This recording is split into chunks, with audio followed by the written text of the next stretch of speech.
परम पूज्य गुरुदेव के चरणों में कोटि कोटि वंदन। सादर जय जिनेन्द्र। नवकार मंत्र से शुरू करते हैं आज का स्वाध्याय और ध्यान। ओम ह्रीं नमो अरहंताणम। ओम ह्रीं नमो सिद्धाणम। ओम ह्रीं नमो आयर्याणम। ओम ह्रीं नमो वज्रायाणम। ओम ह्रीं नमो लोये सव्वसाहुणम। ऐसो पंचणमुक्कारो सव्वपापपणासनो मंगलाणं च सव्वेसिं परमं हवै मंगलम्। परमं हवै मंगलम्। पूरे शरीर को शिथिल छोड़ें, ढीला छोड़ें। शरीर के एक एक अंग पर ध्यान लगाकर उसे शिथिल करेंगे। सबसे पहले आसन का चुनाव। सुखासन, वज्रासन, पद्मासन, अर्ध पद्मासन या कुर्सी पर बैठकर भी ये ध्यान किया जा सकता है। आंखें कोमलता से बंद, रीढ़ की हड्डी और गर्दन सीधी रहे, स्ट्रेट लाइन में रहे। हाथों की मुद्रा वीतराग मुद्रा या ज्ञान मुद्रा। वीतराग मुद्रा में लेफ्ट हैंड की हथेली पर राइट हैंड की हथेली रखें, फेसिंग अपवर्ड्स, और उसे अपनी गोद में नाभि के नीचे रखें।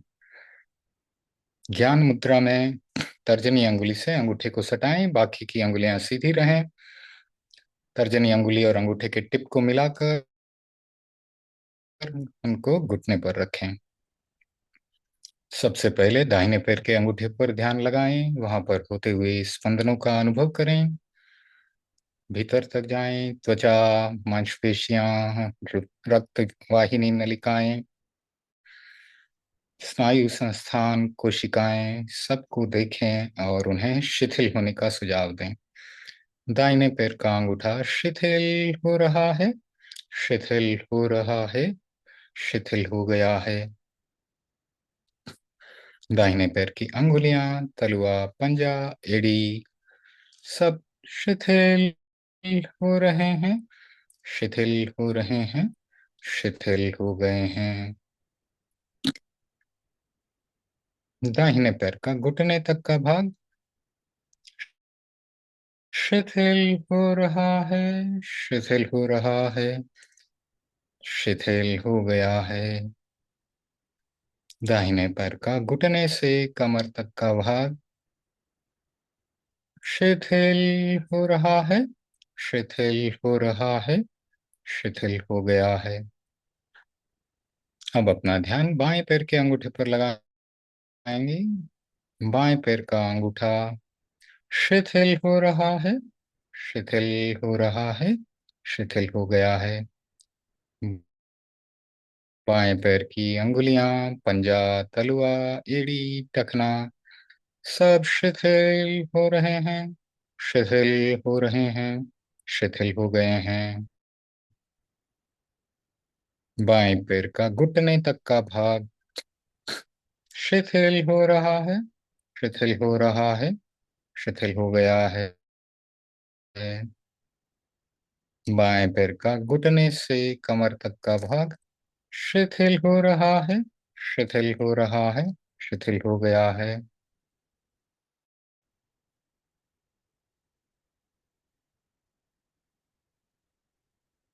अब कमर से ऊपर के भाग पर ध्यान लगाएंगे। कमर से ऊपर नाभि तक का भाग जो स्वास्थ्य केंद्र है। स्वास्थ्य केंद्र के भीतर छोटी आंत, बड़ी आंत, यकृत, प्लीहा, एड्रिनलिन ग्लैंड्स, गोनाड्स, सब शिथिल हो रहे हैं, शिथिल हो रहे हैं, शिथिल हो गए हैं। नाभि का भाग जहाँ स्वास्थ्य केंद्र, जहाँ पर तेजस केंद्र है, तेजस केंद्र का पूरा भाग शिथिल हो रहा है, शिथिल हो रहा है, शिथिल हो गया है। नाभि के ऊपर और कंधों तक फेफड़े, दोनों फेफड़े, पसलियां, हृदय का भाग जहाँ आनंद केंद्र है, पूरा कंधे तक शिथिल हो रहा है, शिथिल हो रहा है, शिथिल हो गया है।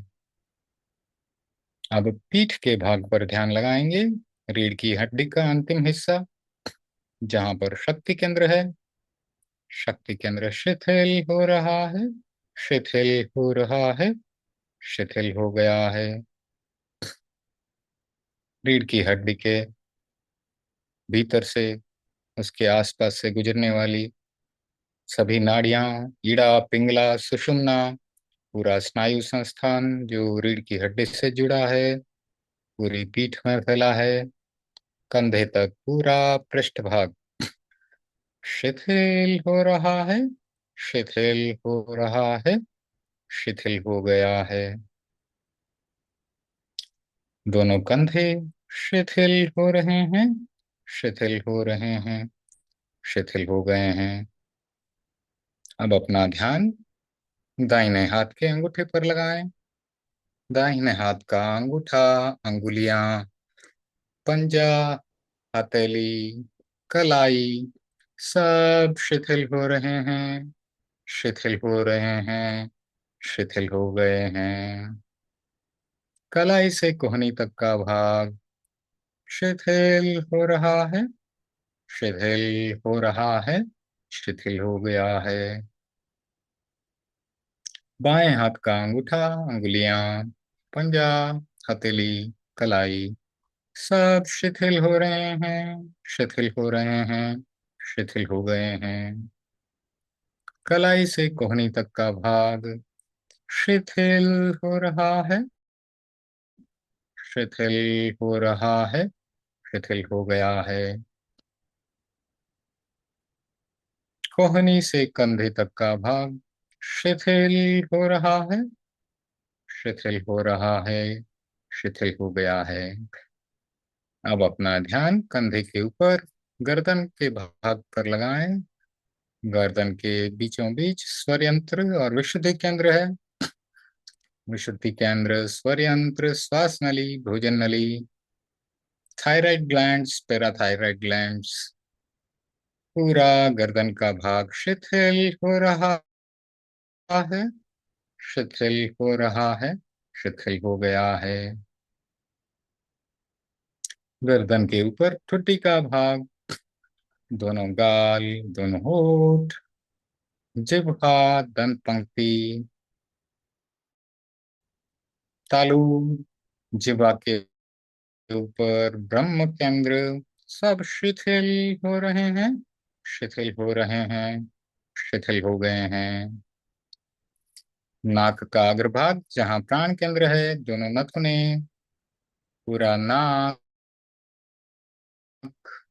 दोनों कान जहाँ अप्रमाद केंद्र है, दोनों आंखें जहाँ चाक्षुष केंद्र है, सब शिथिल हो रहे हैं, शिथिल हो रहे हैं, शिथिल हो गए हैं। दोनों भ्रुकुटियों के बीच में दर्शन केंद्र, ललाट के बीचों बीच ज्योति केंद्र, उससे थोड़ा ऊपर शांति केंद्र, पूरा ललाट का भाग, left brain, right brain, pineal glands, pituitary glands, पूरा मस्तिष्क, हाइपोथैलेमस, चोटी का भाग जहाँ ज्ञान केंद्र है, सब शिथिल हो रहे हैं, शिथिल हो रहे हैं, शिथिल हो गए हैं। पूरा शरीर शिथिल हो गया है। गहरी शिथिलता का अनुभव करें।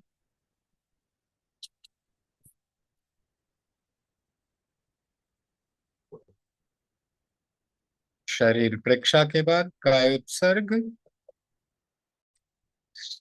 आत्मा की भिन्नता और शरीर की भिन्नता का अनुभव करें। शरीर भिन्न, आत्मा भिन्न। शरीर पौद्गलिक है, आत्मा चैतन्य स्वरूप है। शरीर पुद्गल है, इसलिए इसका गुण है गलना, सड़ना।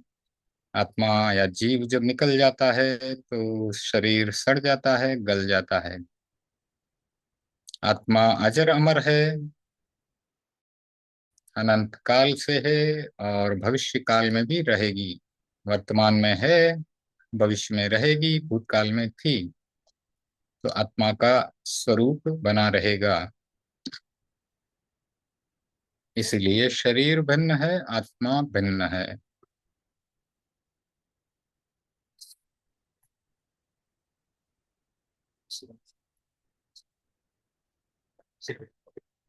कायोत्सर्ग में शरीर को पूरा शिथिल प्रतिमा की भांति अडोल रखें, कोई हलन चलन नहीं।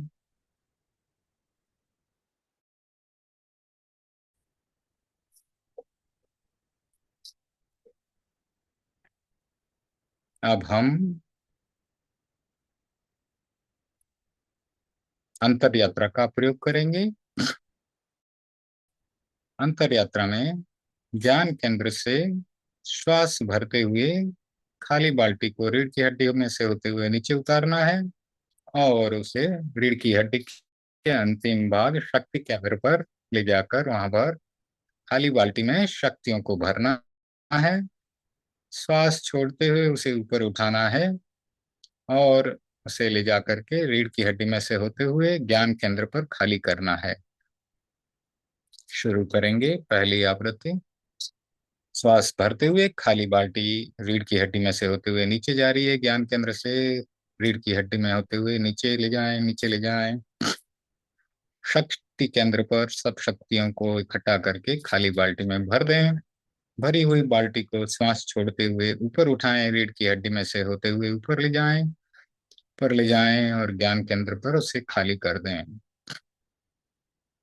फिर से श्वास भरते हुए खाली बाल्टी को नीचे उतारें, जैसे कुएं में बाल्टी जा रही हो। रीढ़ की हड्डी में से होते हुए नीचे ले जाएं, नीचे ले जाएं। शक्ति केंद्र पर शक्तियों को खाली बाल्टी में भर दें। श्वास छोड़ते हुए उसे ऊपर उठाएं, ऊपर उठाएं, ऊपर उठाएं। रीढ़ की हड्डी में से होते हुए ऊपर ले जाकर ज्ञान केंद्र पर खाली कर दें। फिर से एक बार खाली बाल्टी को श्वास भरते हुए नीचे ले जाएं, रीढ़ की हड्डी में से होते हुए नीचे ले जाएं। रीढ़ की हड्डी के अंतिम भाग शक्ति केंद्र पर शक्तियों को बाल्टी में भरें।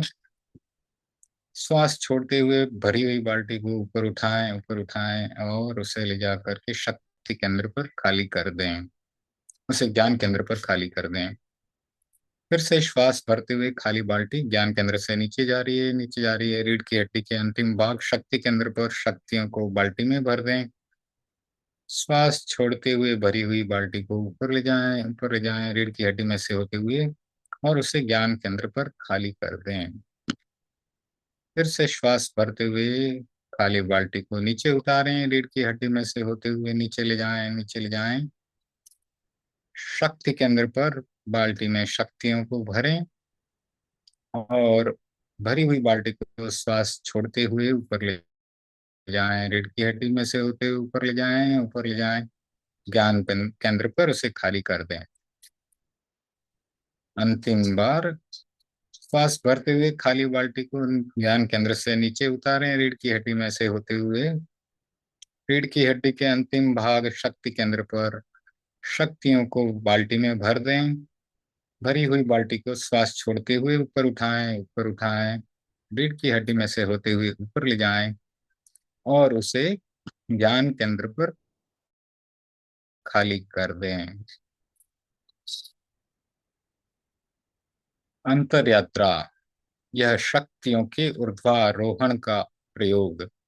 जब शक्तियां शक्ति केंद्र पर रहती हैं, कामनाओं को वासनाओं को उत्पन्न करती हैं। जब शक्तियों को उठा करके ऊर्ध्वारोहण करके ज्ञान केंद्र पर पहुंचा दिया जाता है तो ज्ञान का विकास होता है और हमारा उद्देश्य है केवल ज्ञान प्राप्त कर मोक्ष प्राप्त करना। इसीलिए ये अंतर यात्रा का प्रयोग किया जाता है। और रीढ़ की हड्डी में होते हुए जो सुषुम्ना नाड़ी वहां से जाती है, उसके भी जागरण का यह प्रयास है। सुषुम्ना नाड़ी जब जागृत हो जाती है, एक्टिवेट हो जाती है, तो वह भी हमें ज्ञान प्राप्त करने में लाभदायक हो सकती है। अब हम अपना ध्यान नाक के अग्रभाग पर प्राण केंद्र पर लगाएंगे। जिस प्रकार एक चौकीदार दुकान या बैंक के बाहर बैठा रहता है, उसी प्रकार अपने चित्त को, अपने ध्यान को नासाग्र पर बैठाएं। चौकीदार आते जाते ग्राहक को देखता है, आपको आते जाते श्वास को देखना है। हो सके तो श्वास को लंबा किया जा सकता है। लंबा श्वास आ रहा है, लंबा श्वास जा रहा है। बीच बीच में सहज रूप से श्वास को रोका भी जा सकता है। श्वास को रोकने से भीतर ऑक्सीजन जाएगी और वहां पर श्वास को रोकेंगे तो शरीर को ऑक्सीजन की पूर्ति करने के लिए समय मिलेगा, कार्बन डाइऑक्साइड इकट्ठा करने का समय मिलेगा। फिर श्वास छोड़ते समय जो भी शरीर की विकारकारी गैस है वो बाहर निकल जाएगी, कार्बन डाइऑक्साइड आदि बाहर निकल जाएगी। फिर श्वास को रोकने से अपने श्वसन तंत्र को आराम मिलेगा। फिर श्वास को लेंगे तो पूरी श्वास फेफड़ों को भर करके लेंगे तो आपको इसमें ज्यादा ऑक्सीजन शरीर को प्राप्त होगी। क्योंकि थोड़ी देर श्वास को अगर बाहर रोक दिया जाए तो आपको गहरा श्वास लेने में सुविधा होगी, लंबा श्वास ले पाएंगे। तो पूरा ध्यान श्वास के ऊपर रहे। श्वास आ रहा है, श्वास जा रहा है।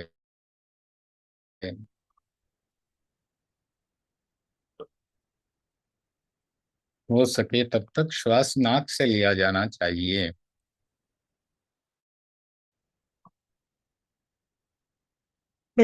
नाक में सहज रूप से रोम रूपी फिल्टर लगे रहते हैं। इससे गंदगी बाहर ही रुक जाती है। धूल आदि कीटाणु आदि जो है भीतर नहीं प्रवेश कर पाते।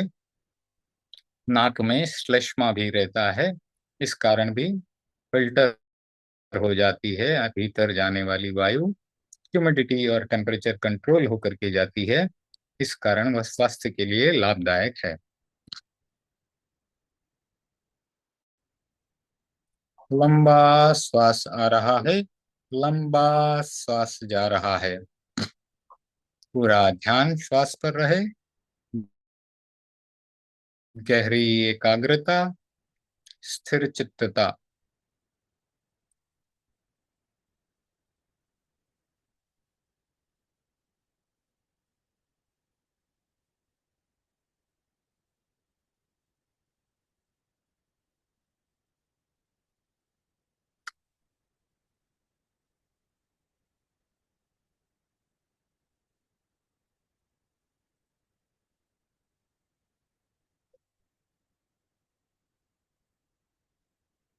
श्वास आ रहा है, श्वास जा रहा है।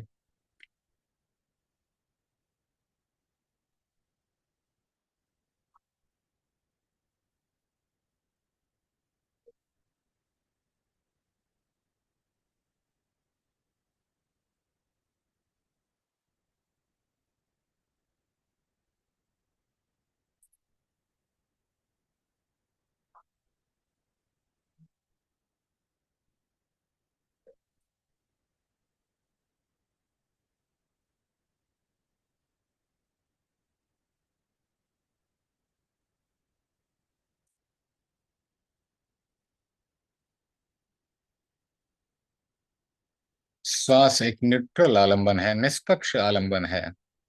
इस पर ध्यान लगाने से हम राग और द्वेष से मुक्त रह सकते हैं।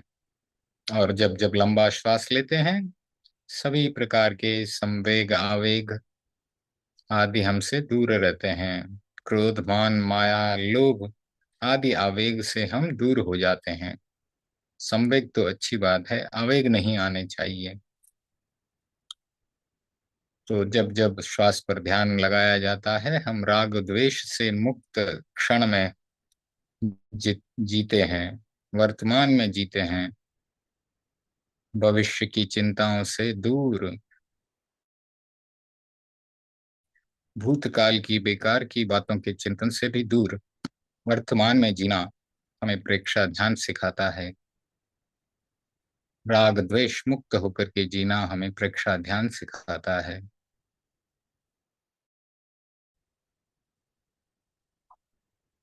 संपिख्खयि अपगमप्पयेणम्।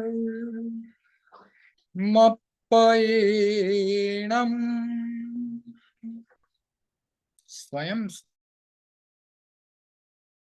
को देखें, आत्मा से आत्मा को देखें। संपिख्खयि अपगमप्पयेणम्। स्वयं स्वयं को देखें, आत्मा से आत्मा को देखें। संपिख्खयि अपगमप्पयेणम्।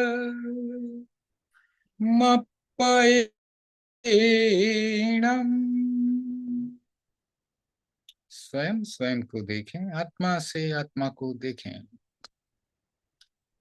अपने ध्यान को ललाट के बीचों बीच ज्योति केंद्र पर लगाएं। वहां पर शरद पूर्णिमा के श्वेत चमकीले चांद को देखें। शरद पूर्णिमा के श्वेत चांद की शीतल चमकीली किरणें पूरे ललाट पर फैली हुई हैं, भीतर तक जा रही हैं। हमारे जीवन में शांति, समता, सहनशीलता, सद्गुणों का विकास कर रही है, क्षमा का विकास कर रही है, शुक्ल लेशा का विकास कर रही है। पूरा ललाट चमकीली किरणों से भर गया है, श्वेत चमकीली किरणों से भर गया है।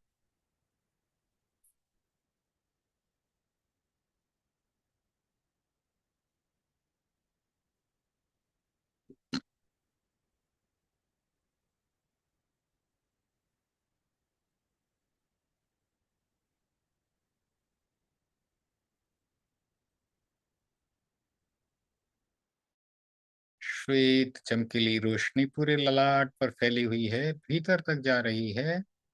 पूरा ललाट श्वेत चमकीले कणों से भर गया है।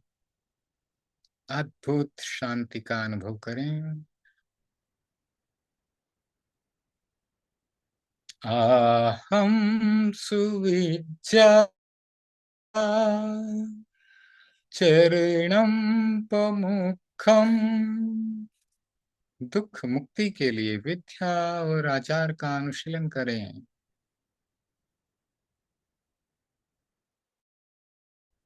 आहम सुविज्जा चरणम पमुखम। दुख मुक्ति के लिए विद्या और आचार का अनुशीलन करें।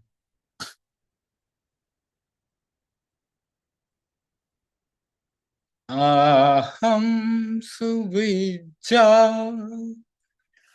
चरणम पमुखम। दुख मुक्ति के लिए विद्या और आचार का अनुशीलन करें। अपना सच में से जा मैं तिम भुए सुख पए। स्वयं सत्य को खोजें और सबके साथ मैत्री करें।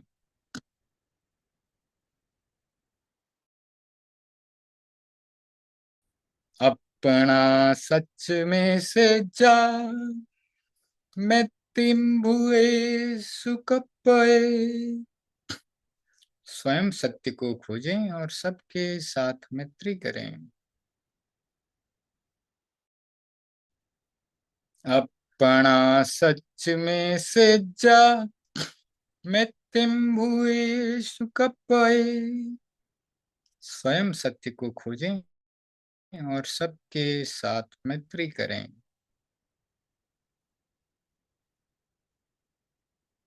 एगो में सासु अप्पा नाण दंसन संजुआ शेषा में बाहिरा भावा सब्बे संजुग लक्षणा। एक मेरी आत्मा शाश्वत है जो ज्ञान और दर्शन लक्षणों से युक्त है। शेष सभी बाहरी भाव संयोग और वियोग लक्षणों वाले हैं। एगो में सासु अप्पा नाण दंसन संजुआ शेषा में बाहिरा भावा सब्बे संजुग लक्षणा। एक मेरी आत्मा शाश्वत है जो ज्ञान और दर्शन लक्षणों से युक्त है। शेष सभी बाहरी भाव संयोग और वियोग लक्षणों वाले हैं। एगो में सासु अप्पा नाण दंसन संजुआ शेषा में बाहिरा भावा सब्बे संजुग लक्षणा। एक मेरी आत्मा शाश्वत है जो ज्ञान और दर्शन लक्षणों से युक्त है। शेष सभी बाहरी भाव संयोग और वियोग लक्षणों वाले हैं। जिनका संयोग होता है उनका वियोग भी निश्चित है।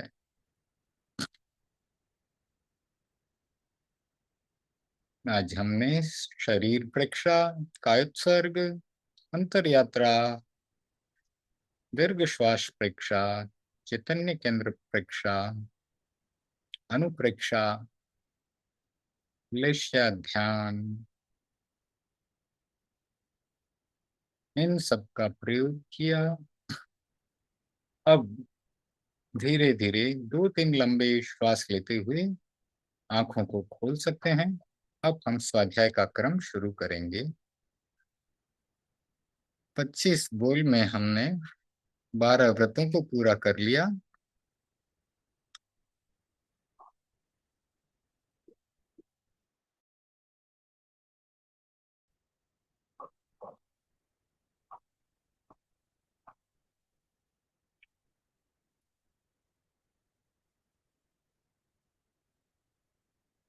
अब आगे पढ़ते हैं। 23वां बोल है 5 महाव्रतों का, जिसके बारे में आप जानते ही हैं।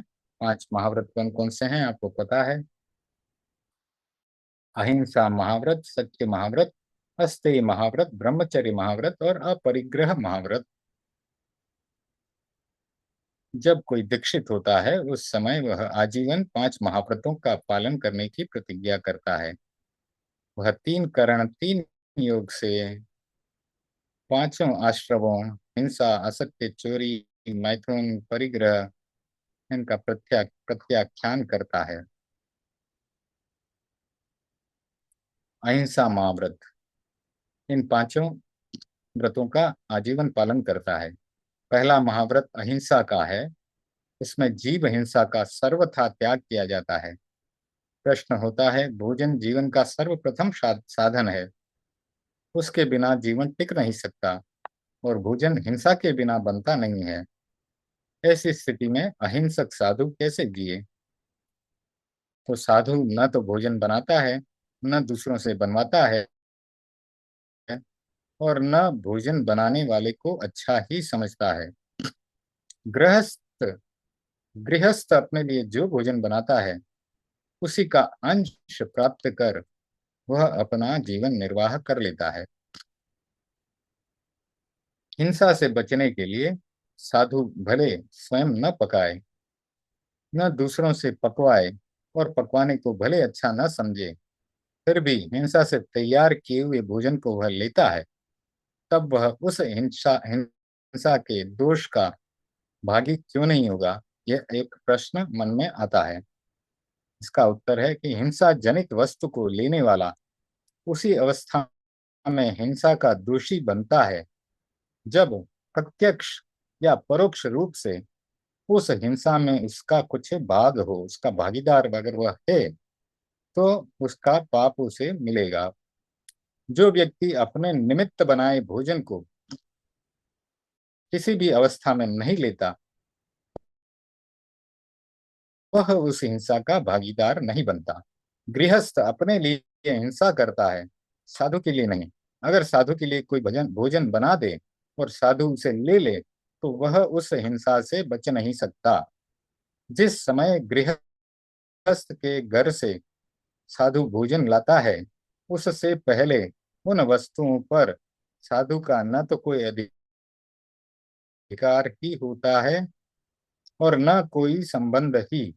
जब तक भोजन बनाने में हिंसा होती रहती है, तब तक वह भोजन साधु के लिए अकल्पनीय रहता है, और उसके तैयार हो जाने के बाद भी जब तक गृहस्थ अपनी इच्छा से नहीं दे देता, तब तक साधु ले नहीं सकता, क्योंकि अदत्त वस्तु लेना चोरी है और वह साधु के लिए सर्वथा वर्जनीय है। अतः उन वस्तुओं के साथ उसका संबंध गृहस्थ से उन्हें लेने के समय ही होता है, उससे पहले नहीं।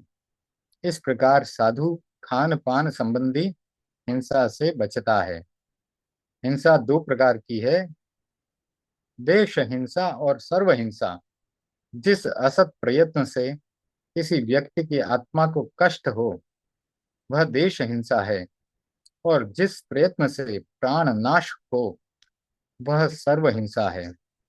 साधु के लिए दोनों प्रकार की हिंसा सर्वथा त्याज्य है।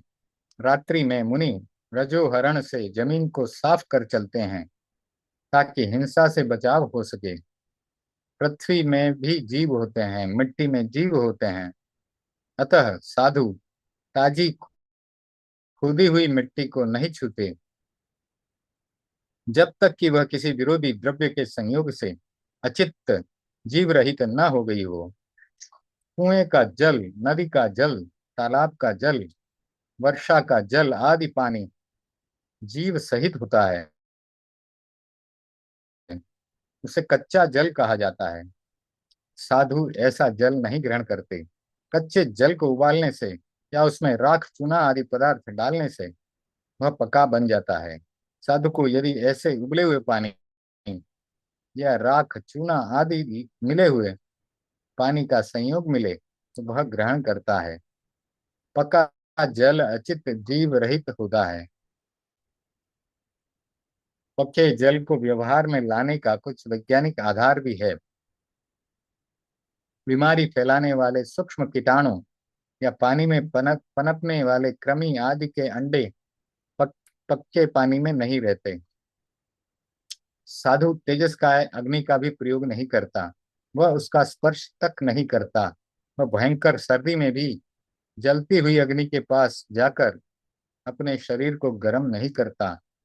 हरे साग सब्जी फल आदि वनस्पति काय के जीव हैं, साधु उनका स्पर्श भी नहीं करता।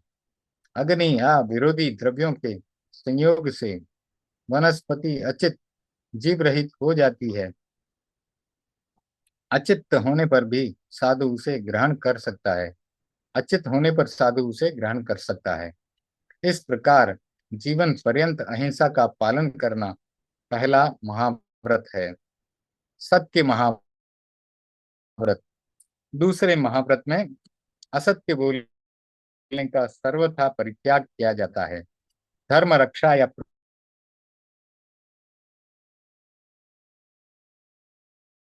प्राण रक्षा के लिए भी मुनि असत्य नहीं बोल सकता। मुनि अदालत में साक्षी नहीं दे सकता। सच सच्ची साक्षी देने से भी दो में से एक व्यक्ति को अवश्य कष्ट होता है। किसी भी व्यक्ति को अपनी असत प्रवृत्ति द्वारा कष्ट देना हिंसा है। हिंसात्मक वचन असत्य है। हिंसा और असत्य का आचरण साधु के लिए वर्जनीय है। अचौर्य महाव्रत। तीसरे महाव्रत में चोरी करने का सर्वथा त्याग किया जाता है। अधिकारी की आज्ञा के बिना साधु किसी भी मकान में ठहर नहीं सकता, और वह अभिभावकों की अथवा आश्रित व्यक्तियों की अनुमति के बिना किसी को दीक्षा भी नहीं नहीं दे सकता। अधिकारी की आज्ञा के बिना उसका एक तृण भी नहीं ले सकता, यानी घास का एक तिनका भी नहीं ले सकता। ब्रह्मचर्य महाव्रत।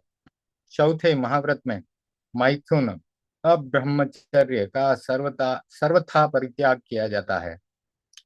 साधु स्त्री जाति का स्पर्श तक नहीं कर सकता, चाहे उसकी वह माँ या बहन ही क्यों न हो। साधु स्त्री के साथ एक आसन पर नहीं बैठ सकता। ब्रह्मचर्य व्रत का पालन करने के लिए आचार्य भिक्षु रचित शील की नवबाढ़ का अध्ययन करना जरूरी है। अब परिग्रह महाव्रत। पांचवें महाव्रत में परिग्रह का सर्वथा परित्याग किया जाता है। साधु आवश्यक धर्मोपकरण के सिवाय और किसी भी वस्तु का संचय नहीं करता। धर्मोपकरण पर भी वह ममता या मूर्छा नहीं करता। साधु के धर्मोपकरण वस्त्र पात्र और पुस्तकें परिग्रह क्यों नहीं होते, तो प्रश्न पूछा जा रहा है। जिस वस्तु का ग्रहण ममता भरे मन से किया जाता है उनका नाम परिग्रह है। साधु सिर्फ संयम निर्वाह के लिए आवश्यक एवं परिमित वस्त्र पात्र आदि ग्रहण करता है। वे उपकरण परिग्रह नहीं, प्रत्युत संयम में सहायक हैं। यदि उन्हें परिग्रह मान लिया जाए तो फिर साधु के शरीर को क्यों नहीं परिग्रह माना जाए। जैसे वस्त्र पात्र परिग्रह हैं, वैसे ही शरीर भी परिग्रह है। वस्त्र पात्रों को हम परिग्रह माने और शरीर को परिग्रह न माने, ये कैसे हो सकता है। शरीर अनिवार्य है, अतः वह परिग्रह नहीं। यह उचित उत्तर नहीं है। जो छोड़ा जा सकता है वही परिग्रह है। परिग्रह की यह परिभाषा भी ठीक नहीं। वास्तव में जो मूर्छा है वही परिग्रह है। मुनि न तो लोभ से वस्त्र पात्र ग्रहण करता है, न उन पर ममता रखता है, और न संचय ही करता है, यानी इकट्ठा करके नहीं रखता साधु वस्त्र पात्र आदि को।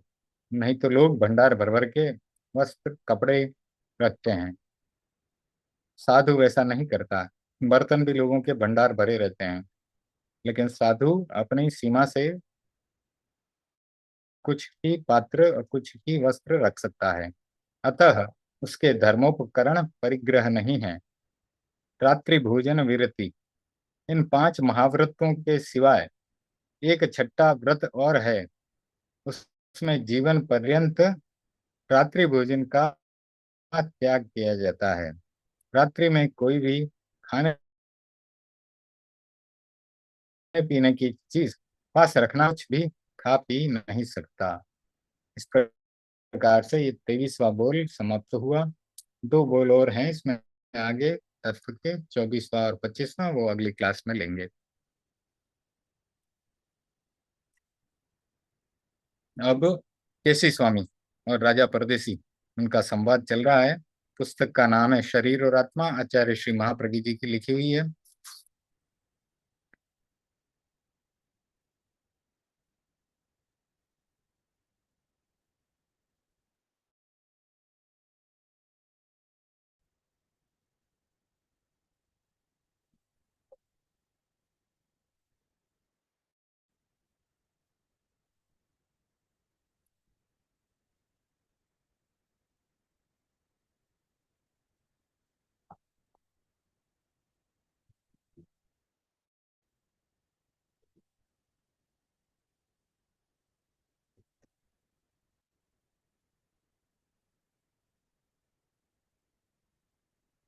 तो हमने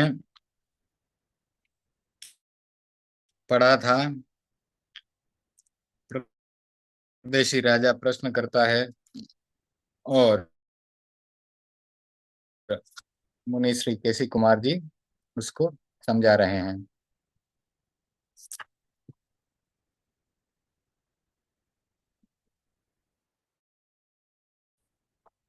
तो लास्ट में हम कहाँ तक पहुंचे थे।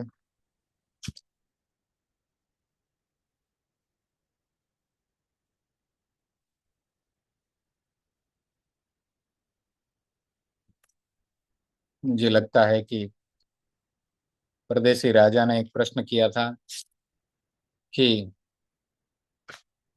जीव जो आत्मा है वह शरीर में फैल जाता है, छोटे शरीर में, चींटी के शरीर में भी वही जीव है, वही आत्मा है।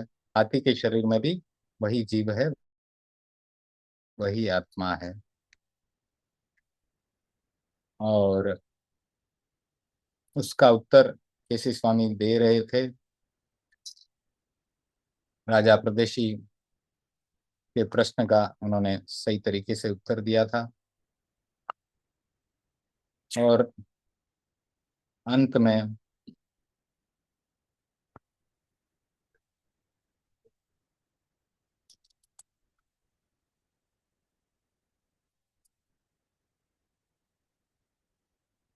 ये हो गया था क्या कि प्रदेशी राजा को वे कहते हैं कि एक दिए पर ढक्कन लगाया तब प्रकाश कहाँ में फैलेगा। तो राजा जवाब देता है कि उस ढक्कन के भीतर फैलेगा। किसी बड़े कमरे में रख दें तो पूरे कमरे में फैल जाएगा। कोई छोटा ढक्कन लगा दे उस दीपक के ऊपर तो उस छोटे ढक्कन के भीतर फैल जाएगा। तो मुनि श्री समझा रहे हैं प्रदेशी राजा को कि इसी प्रकार जीव छोटे शरीर का निर्माण करता है तो उसके आत्म प्रदेशों का विस्तार छोटे में हो जाएगा। बड़े शरीर का निर्माण करता है तो बड़े में हो जाएगा। तो जीव के असंख्य प्रदेश हैं और उसके संकोच, उनमें संकोच और विस्तार करने की क्षमता है। धर्मास्तिकाय, अधर्मास्तिकाय और आकाशास्तिकाय, इन तीन अस्तिकायों में संकोच और विस्तार नहीं होता। जहाँ है वहीं रहते हैं। उद्गल में तो होता ही है। जीव में एक शक्ति है, क्षमता है कि वह अपने आत्म प्रदेशों का संकोच भी कर सकता है और विस्तार भी कर सकता है। जैसा शरीर मिलता है वह वैसा कर लेता है।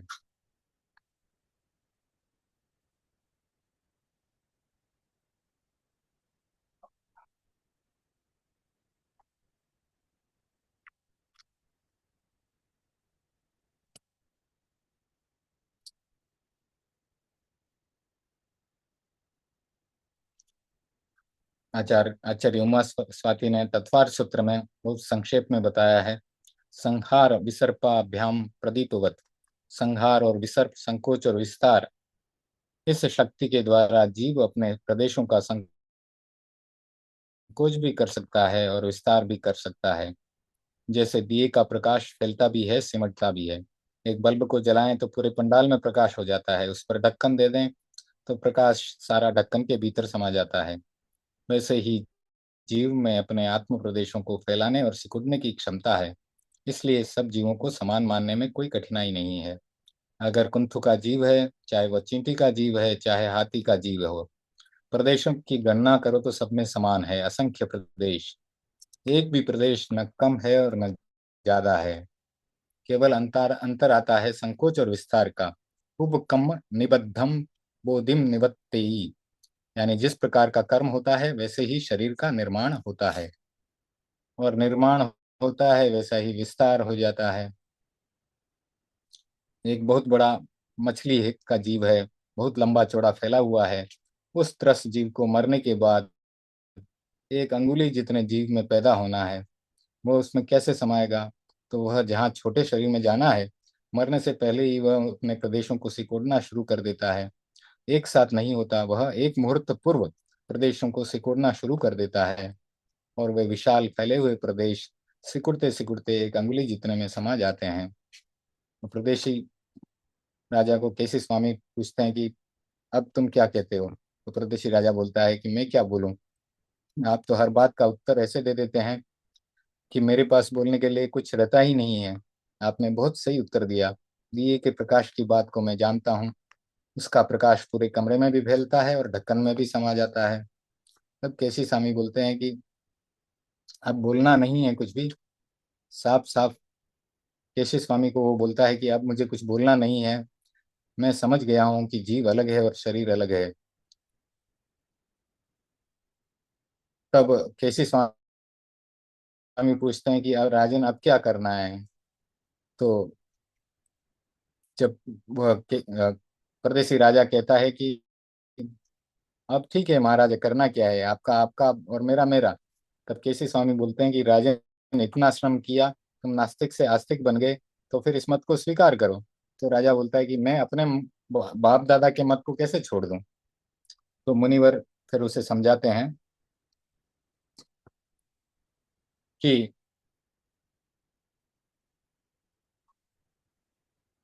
वह मुनि से बात कर रहा है कि एक आदमी 10 वर्ष किराए पर रहता है और उस मकान को भी छोड़ना उसके लिए मुश्किल हो जाता है। उसका मोह हो जाता है। एक कपड़ा पहनता है, थोड़ा पुराना हो गया तो भी छोड़ना मुश्किल हो जाता है। उसी प्रकार मैं नास्तिक था। मैंने कई धार्मिकों को नास्तिक भी बनाया, कई लोगों को नास्तिक बनाया, और इतने परिश्रम से मैंने ये जो मकान खड़ा किया है उसे कैसे तोड़ दूं। ये बच्चों का खिलौना थोड़ी है। बच्चे जब बारिश होती है तो गीली मिट्टी से घर बनाते हैं और घर जाने के पहले उनको तोड़ भी देते हैं। अगर मैं ऐसा करता हूँ तो मेरी भी वह बचपन जैसी स्थिति हो जाएगी। इतना मैंने श्रम किया है वह बेकार चला जाएगा। लेकिन मुनिवर, मैंने आप में एक बहुत अच्छी बात देखी कि मैंने कई टेढ़े प्रश्न किए लेकिन आपने शालीनता से उत्तर दिया, आपने कोई गुस्सा नहीं किया। तो कालू गणी का भी प्रसंग है। कालू गणी सबसे कहते थे कि कभी भी चर्चा वार्ता चले, कोई भी टेढ़ी मेढ़ी चर्चा करे तो कभी भी गुस्सा मत करना। जो शांत रहता है वही जीतता है, जो गुस्से में आ गया उसकी हार पहले ही हो गई। तो राजा परदेशी बोलता है कि आप विजयी बने, मैं हार गया। मैंने इतने टेढ़े मेढ़े प्रश्न किए लेकिन आप बिल्कुल भी विचलित नहीं हुए, आपकी मुख मुद्रा पर प्रसन्नता रही। तो अब आप मुझे क्षमा करें, मैं मेरे कुल के धर्म को निभाऊंगा। तब केसी स्वामी कहते हैं कि तुम अपने आग्रह को नहीं छोड़ोगे तो लोह वणिक की तरह पछताओगे। अब राजा परदेशी को और इंटरेस्ट आ रहा है। वो पूछता है कि ये लोह वणिक कौन है। उसके मन में जिज्ञासा प्रबल हो गई कि मुझे उस लोह वणिक की तरह कैसे पछताना पड़ेगा। कैसी स्वामी, आप मेरे को बताओ वह लोह वणिक कौन था। तब इस कहानी को हम पढ़ते हैं और उसको क्यों पछताना पड़ा। तब केसी स्वामी बोलते हैं, परदेसी, उस व्यक्ति को पछताना पड़ता है जो आग्रही होता है, एक बात को पकड़ लिया उसे छोड़ना नहीं चाहता। जो व्यक्ति अनाग्रह को जानता है उसे पछताना नहीं पड़ता। अनेकांतवाद का मुख्य सिद्धांत है अनाग्रह। आग्रह मत करो, ठेकेदार मत बनो। ये ठेका मत लो कि मैं सोचता हूँ वही सही है। दुनिया में इतना विशाल ज्ञान है, इतनी सच्चाइयां है कि कोई आदमी इस आग्रह में रहे तो अच्छा नहीं होता है। एक लकीर खींच दी कि यही ठीक है, इससे आगे कुछ नहीं है, यह आग्रह उपयुक्त नहीं होता। पूछा गया कि दुनिया का मध्य कहाँ है, तो एक आदमी आया, कुछ दूरी पर लाठी लेकर खड़ा हो गया, बोला यही दुनिया का मध्य है, दुनिया का केंद्र बिंदु यही है। उसको पूछा गया कि कैसे है, तो वो बोला कि मैं कहता हूँ वह मध्य वही सही है, जहाँ मैंने बताया वही दुनिया का केंद्र बिंदु है, वही मध्य है। आप माप लो, जिसको मापना है वो माप लो। तो यह आग्रह आदमी को सत्य से परे ले जाता है। आग्रह व्यवहारिक जीवन में भी समस्या उत्पन्न कर सकता है। परस्पर वस्तुओं की अदला बदली का व्यापार था। एक गांव का आदमी आया, साहूकार से बोला तुम्हारे रुपये ले लो। साहूकार ने कहा तुम रुपये तो पूरे नहीं लाए, तुम्हें 60 रुपये देने थे, तुम तो 30 रुपये ही लाए हो। ग्रामीण बोला ये तो 60 है। तो साहूकार ने पूछा 60 कैसे हुए। तो ग्रामीण ने कहा कि नोट के दोनों ओर देख लो, एक तरफ 30 लिखा है, दूसरी तरफ 30 लिखा है, दोनों को जोड़ लो 60 हो गए। साहूकार ने कहा ऐसा तो नहीं होता है, 30-30 के दो नोट दोगे तब 60 होंगे। ग्रामीण बोला मैं कहता हूँ ऐसा ही होता है। तो साहूकार ने बहुत समझाया पर वो नहीं माना। अब दुनिया में जितनी लड़ाइयाँ होती है उनमें प्रमुख कारण यही है, आग्रह। केशी स्वामी ने कहा परदेसी, जो व्यक्ति आग्रही होता है उसे पछताना पड़ता है। राजा परदेशी ने कहा कैसे पछताना पड़ता है। तो केसी स्वामी ने कहा लो तुम्हें एक कहानी सुनाता हूँ। कुछ लोग मिले, सोचा धन की तंगी है, घर में समस्या रहती है, कहीं बाहर चलते हैं, थोड़ा कमा कर लाएंगे। तो लोग धन कमाने के लिए दूर दूर प्रदेशों में जाते हैं, हम भी चलते हैं चलो। तो वे लोग चले, एक विशाल जंगल में गए जहाँ पहाड़ियाँ थी, खदानें थी। वहां पहुंच गए। पहाड़ियों और खदानों में बहुत धन छिपा हुआ होता है। बहुत लोग अफ्रीका जाते हैं, वहाँ बहुत सारी खदानें मिलती हैं, उनमें बहुमूल्य धन मिलता है। खदानों में अपार धन छिपा हुआ पड़ा है। वे भी चलते चलते उस खदान पर पहुंचे जहां पर लोहा था। सोचा हमें धन मिल गया, जितना लोहे का गट्ठर बांध सको बांध लो, फिर हम आगे चलेंगे। सबने लोहे के गट्ठर बांध लिए और वे कुछ लोग आगे चले तो तांबे की खान आ गई। अब आज तो पत्थर की खदानें भी बहुत बहुत मूल्यवान होती हैं। पहले मकराना में संगमरमर का पत्थर निकला, उसके बाद मेवाड़ में निकला। काफी लोग धनी बन गए, काफी फैक्ट्रियां हो गई। सुना है बिदासर में भी अच्छा पत्थर निकला है। तांबे की खान में जब वे लोग रुके तो सोचा पहले हमने लोहा लिया, अब तांबा सामने है, लोहे से ज्यादा कीमती है तांबा, तो लोहे को छोड़ दो और तांबे के गट्ठर भर लो। सब लोगों ने लोहे को छोड़कर तांबे की गठरियां बांध ली, लेकिन एक व्यक्ति खड़ा रहा, उसने लोहे की गठरी को नहीं फेंका। तब लोगों ने समझाया हम सब साथी हैं, सबने तांबा ले लिया है, तुम भी लोहे का भार छोड़ दो, तांबे की गठरी बांध लो, इससे तुमको ज्यादा पैसा मिलेगा, अच्छा धन का लाभ हो जाएगा। वह बोला मैं तुम्हारे जैसा कमजोर मन वाला नहीं हूँ। पहले लोहा आया है तो लोहे की गठरी बांध ली, अब तांबा आया है तो उसकी बांध लो। जो ले लिया बस ले लिया, उसे नहीं छोड़ूंगा। लोगों ने उसे बहुत समझाया पर वह नहीं माना। लोग आगे चले तो सोने की खान आ गई। सब लोगों ने तांबे को फेंक दिया, सोने की गठरियां बांध ली। सब लोगों ने फिर से उस भाई को समझाया जो लोहा लिए लिए फिर रहा था, भाई तुमने तांबा तो नहीं लिया, कोई बात नहीं, तुम भी भार भर करके उठा रहे हो, ढो रहे हो और मर रहे हो, हम भी भार से मर रहे हैं, पर अब उसको छोड़ दो, सोना ले लो, सोना ज्यादा कीमती है। वो बोला मैंने तो अपनी बात साफ कह दी, तुम लोभी हो, कमजोर मन वाले हो, मैं ऐसा नहीं हूँ। मैंने तो जो ले लिया सो ले लिया, उसे छोड़ूंगा नहीं, तुम अपना काम करो। अब वे लोग कुछ आगे चले। जो आदमी खोज में चलता है, खोज करता रहता है, उसे कुछ विशिष्ट मिल जाता है। सत्य की खोज और अनाग्रह, जहाँ है दो हैं वहाँ एक से एक बढ़कर सच्चाइयाँ मिलती रहती है। जहाँ आग्रह है, सत्य की खोज नहीं है, वहाँ कुछ मिलता नहीं है। भगवान महावीर का एक वचन है, अपना सच में से जा। इसकी अनुप्रेक्षा हम हर रविवार को ध्यान के प्रयोग में करते हैं। अपना सच में से जा, अपना सच में से जा, स्वयं सत्य को खोजो। अपने सत्य को स्वयं खोजना है, सत्य को खोजते रहो, संतुष्ट मत बनो। यह मत सोचो कि मैंने बहुत जान लिया, बहुत कर लिया। जाना कितना है, ज्ञान का तो महासागर है, हमने तो समुद्र की बूंद जितना भी नहीं जाना है। पूरा महासागर फैला हुआ है जानने के लिए। यदि यह भावना रहे तो नए नए ज्ञान का विकास हो सकता है। यह भावना न हो और आग्रह प्रबल हो जाए तो सत्य प्राप्त नहीं हो सकता। मगवा गणी तेरा पंथ धर्म संघ के पांचवें आचार्य थे। उपशांत कषाय, सत्य की खोज, विनम्रता और अनाग्रह, ये उनकी विशेषताएं थी। एक बार भुज कच्छ के लोग आए। उन्होंने कहा आचार्यवर, वहाँ अमुक साधु हैं, अच्छे हैं, आ रहे हैं, आप क्या करेंगे? आग्रह वाला व्यक्ति होता तो उत्तर दे कुछ दूसरे प्रकार का होता। मगवा गणी ने जो उत्तर दिया अनाग्रह की भाषा में दिया, अनेकांत और शादवाद शैली में दिया। उन्होंने कहा हम उससे मिलेंगे, बात करेंगे, अगर हमारा सिद्धांत मिल गया तो हम उनका यथोचित सम्मान करेंगे। दीक्षा में वे बड़े हैं तो हम उन्हें वंदना कर लेंगे, हम बड़े हैं तो वे हमें वंदना कर लेंगे, तुम चिंता मत करो। इसका नाम है अनाग्रह। अनाग्रही व्यक्ति सच्चाई को उपलब्ध कर सकता है। उन धनार्थी लोगों में यह आग्रह नहीं था कि जो पोटलियां बांध ली उन्हें ही रखना है। उन्हें जैसे ही अच्छी चीज मिली पुरानी चीज का विसर्जन कर दिया। वे कुछ और आगे चले तो उनको रत्नों की खान मिली। अब सबने सोने को भी फेंक दिया और रत्नों की गठरी बांध ली। उस लोह वणिक को भी समझाया। उसने स्पष्ट शब्दों में कहा, तुम मुझे मत समझाओ, मैं तुम्हारे जैसा कमजोर विचार वाला नहीं हूँ। मैं जिसे पकड़ लेता हूँ उसे छोड़ता नहीं हूँ। वे और आगे बढ़े। हीरों की खान सामने आ गई। सबने रत्नों को भी छोड़ दिया। वज्र हीरे थे वे, उनसे गठरियों को भर लिया। लोगों ने कहा यह अंतिम पड़ाव है, इससे आगे हमें नहीं जाना। जो जितना चाहे यहाँ से हीरों को बटोर ले। सब लोग मिलकर उसके पास फिर से आए।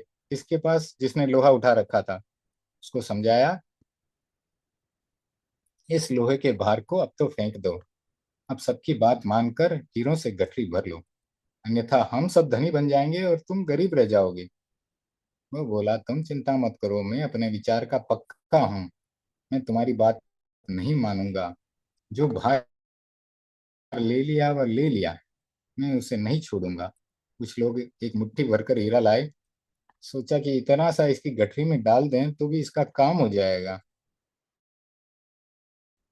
जैसे ही उन्होंने डालने का प्रयत्न किया, तो लोहे से तुम्हारा सिर, आगे की बात बीच में ही रह गई और सब छोड़ करके उसको चल दिए, क्योंकि कौन अपना सिर फुड़वाना चाहेगा। लोह वणिक को समझाने का प्रयत्न विफल हो गया। वे सब वापस चले, शहर में आए। जो व्यापारी हीरों की गठरी लाए थे, उन्होंने एक दो हीरे बेचकर अपार धनराशि प्राप्त कर ली। बड़े बड़े मकान बना लिए, आराम से रहने लगे। जो लोहा लेकर आया था, उसने लोहे को बेचा, थोड़ा सा धन मिला। सोचा क्या करूं।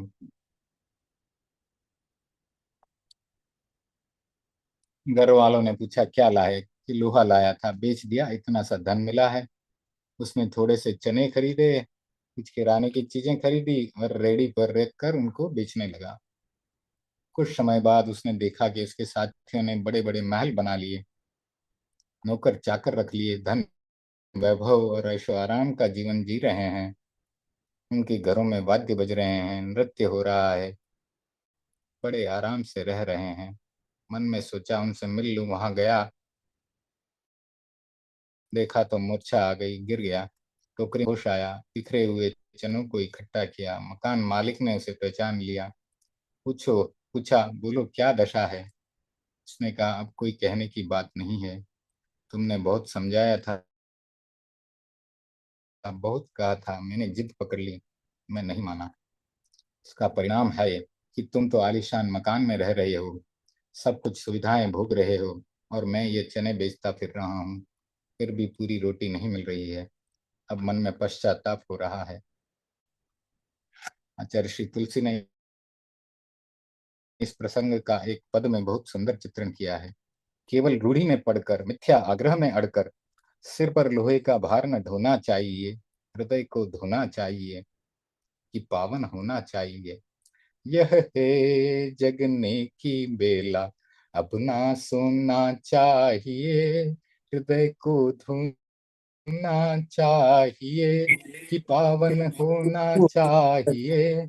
यह है जगने की जगने बेला, की अब बेला, ना अब सोना न सोना चाहिए। चाहिए। तो बहुत ही सुंदर ये गीत है उनका। तभी भक्ति संध्या में लेंगे इसे। केशी स्वामी ने लोह वणिक की पूरी घटना सुनाकर पूछा, परदेसी, क्या तुम समझ गए कि लोह वणिक कौन था? तो परदेसी राजा कहता है, हाँ महाराज, समझ गया। फिर बोला केशी स्वामी ने उसे कि ये भी समझ गए कि लोह वणिक ने कितना पश्चाताप किया था? तो परदेसी राजा बोलता है, हाँ महाराज, ये भी समझ गया। तो केसी स्वामी जी कहते हैं उसको कि तुम भी उसी प्रकार से आग्रह पर हो, कि मैं भी अपनी कुल परंपरा के धर्म को निभाऊंगा, उसे नहीं छोड़ूंगा। अब देख लो आग्रह का क्या परिणाम होता है, कैसे पछताना पड़ता है। यह बात भी समझ गए कि नहीं? तो कहता है, महाराज समझ गया। केसी स्वामी ने कहा कि बोलो अब क्या करोगे? तो परदेसी राजा कहता है, महाराज मैंने आपकी बात सुन ली। मैं आपको बताना चाहता हूँ कि मैं लोह वणिक जैसा मूर्ख नहीं हूँ। मुझे पश्चाताप नहीं करना पड़ेगा। इस संदर्भ में मेरी पूरी योजना है, उसे आपके सामने प्रस्तुत करना चाहता हूँ। अब राजा परदेशी में परिवर्तन घटित हो गया। परिवर्तन प्रकृति का नियम है, सब कुछ बदलता है। स्थायी, शाश्वत केवल अस्तित्व ही रहता है। कोई भी आकार, नाम, रूप स्थायी नहीं रहता। आज हम यहाँ पर हैं, कोई दुबई में है, कोई अजमान में है। आचार्य श्री महाप्रज्ञ जी लिख रहे हैं कि आज हम बिदासर में हैं। पूछा जाए 200 वर्ष पहले यहाँ कौन कौन व्यक्ति थे, नाम बताओ, पता नहीं, कोई बता सकेगा या नहीं?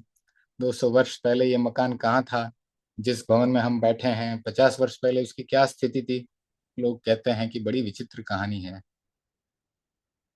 नए का निर्माण और पुराने का विघटन होता रहता है। परिवर्तन तो होता है, किंतु परिवर्तन को स्वीकार करना बड़ा कठिन है। बदलाव को स्वीकार करना हर व्यक्ति के वश की बात नहीं है।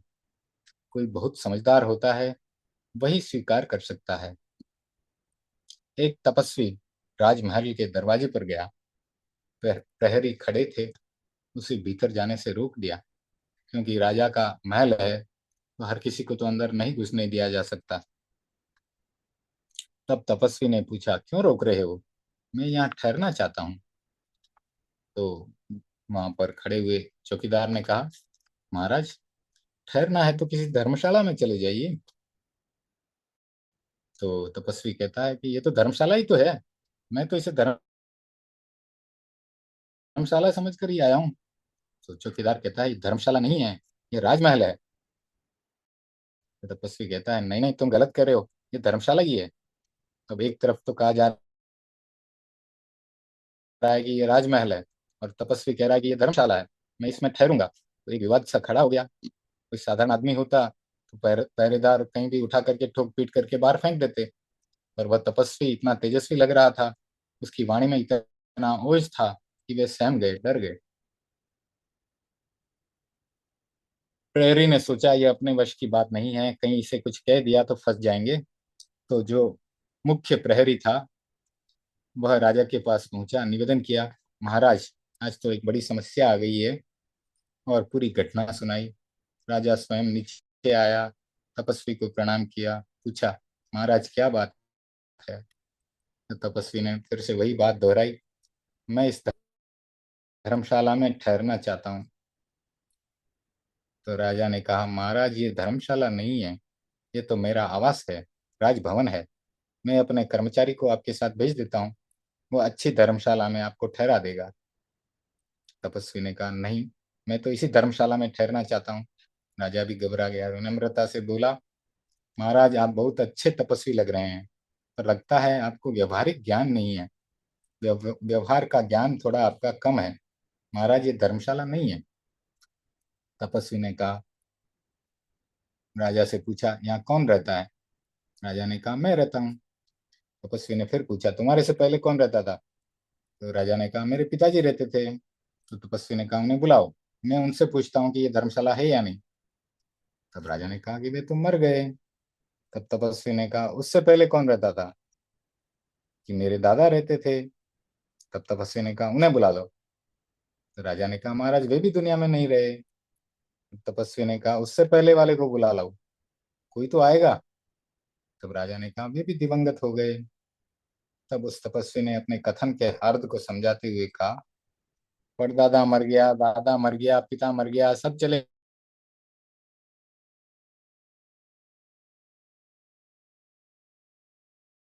गए।